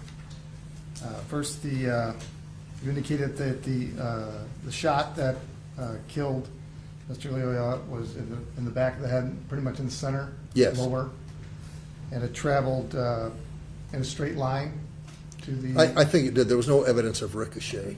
Because sometimes a bullet can move around inside a body cavity, right? It can, or if it hits a bone or something, it may deflect. There was no evidence of that in this case. So the bullet went from the back of the head to the front. Yes. And then it went from basically the center and it moved to the right. Yes. And it went from a lower part of the head to a higher part of the head. That's right. And I believe before you pointed to the upper right part of your head as where the bullet didn't pierce the skin and leave, but that's where the exit wound would have been had it traveled just a little bit further. Well, yes, it was found beneath the scalp, in other words, on the right side of the head.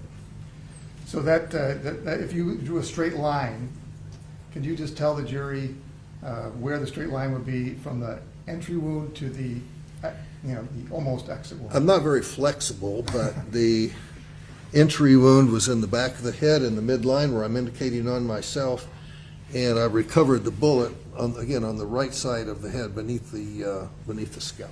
Okay, and so that would be consistent with the gun that had an angle, and I'll represent that Mr. Schurr is right-handed, and the gun was in his right hand. Okay. He would have to have it at an angle.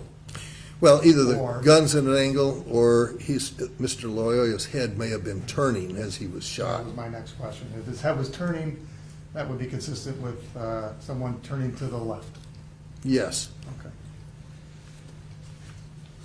All right. Now, I want to talk about this contact wound issue because you're suggesting that the gun, you believe, probably was right against the head.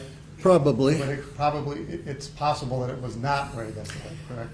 Right. Here's what I would say. Assuming that there's nothing in between the muzzle of the weapon, and that's an assumption, but if there's nothing between the muzzle of the weapon and the skin where the bullet entered, then in this case, I think it's most fair to say the options are, one, it is a contact wound such that all the gunshot residue was blown into the wound and not deposited on the skin because it's a contact.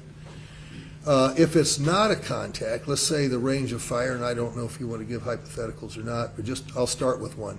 If the range of fire is several inches, I'm indicating muzzle and head here, there's going to be deposition of gunshot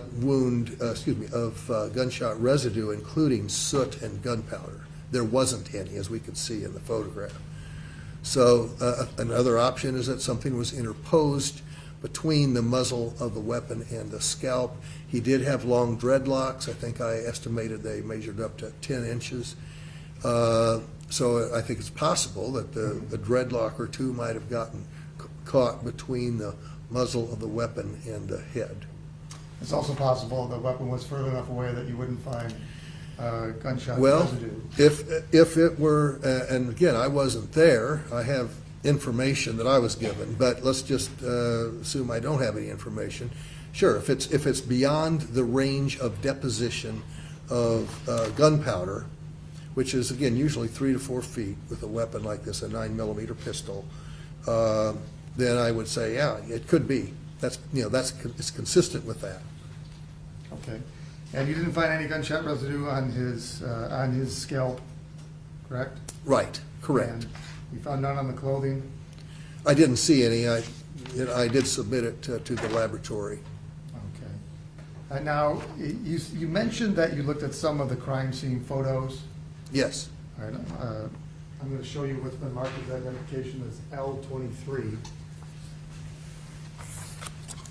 I'm going to represent to you, that's one of the photos. Oh, yeah. Yes. Do you recall the green sweater that Mr. Lyoya Yes, was yeah, wearing? I'm oriented now, and yes, the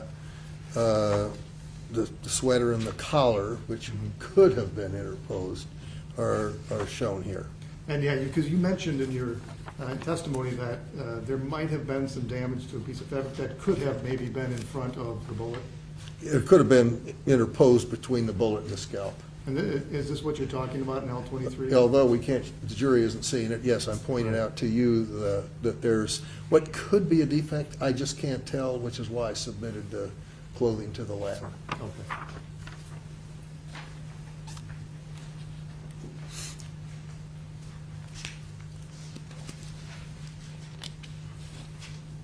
Do you recall if you saw any powder on the sweater? I did not see any. I would have looked, but because of the weave of the sweater, it might have been hard to detect. Did you see any burning or melting on the fabric? No. But you did request and watch the video? Yes.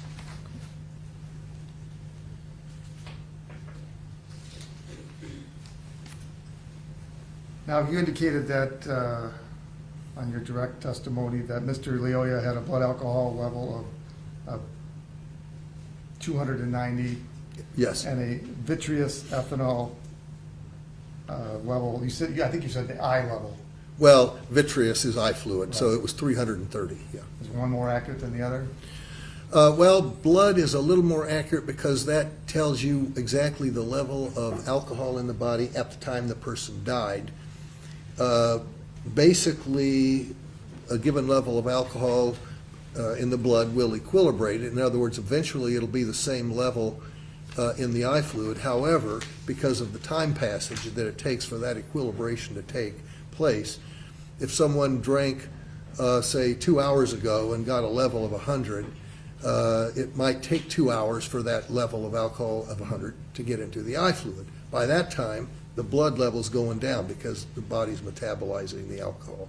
So the point of all that is it's kind of useful as a check. They should be more or less in the same ballpark, the blood level and the vitreous. If there's a wide disparity, there may be an error, a lab error in the analysis. Okay. Either way, Mr. Lyoya was well beyond the legal limit. Yes. Okay. Now, you also said you checked for types of diseases. You found evidence of a fatty liver disease? Yes. And that would be consistent with someone possibly that drinks alcohol very, very often? It would be indeed. Did you find any taser wires when you did the examination? Well, they were on him. And again, I saw these, I think they came in with the body actually. I saw in the scene photographs there were these like cartridges, 2 of them, and a lot of tangled up wire. I didn't see any taser dart holes in Mr. Lyoya. That was my next question. Is whether or not you saw that, whether or not Mr. Lyoya had been hit with any taser darts? No, I'd say no, because I looked. And the taser wires, they had blood on them? Yes. And did you send those to Michigan State Police? Yes. Okay, and for further testing? Yes, if needed, yes.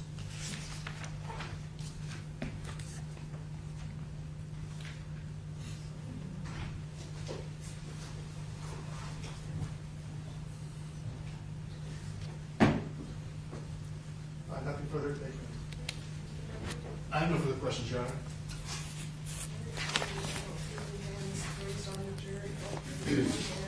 My clerk will come and grab that question from you.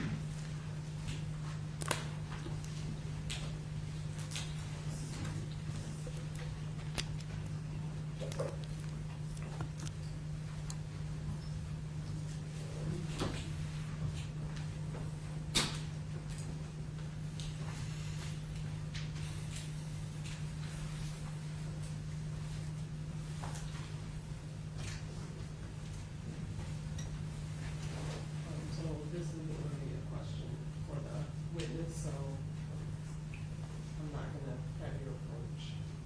But I am going to ask if this witness here will be excused. You may, Your Honor. Questions? Any objection? I have no objection, Your Honor. All right, thank you very much. Thanks.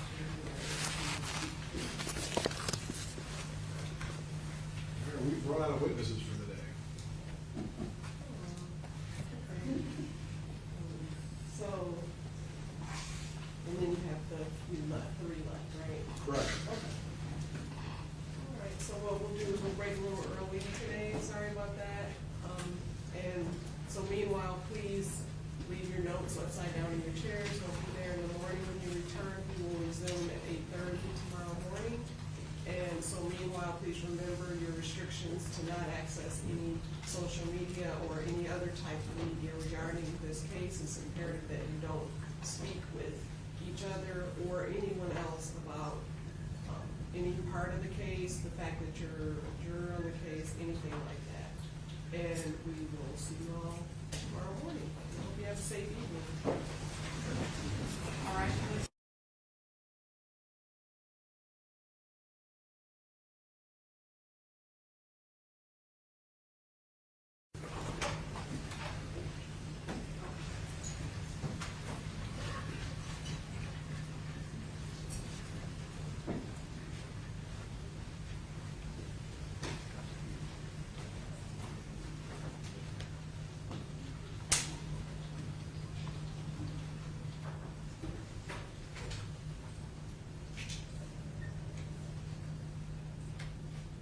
All right, you may be seated.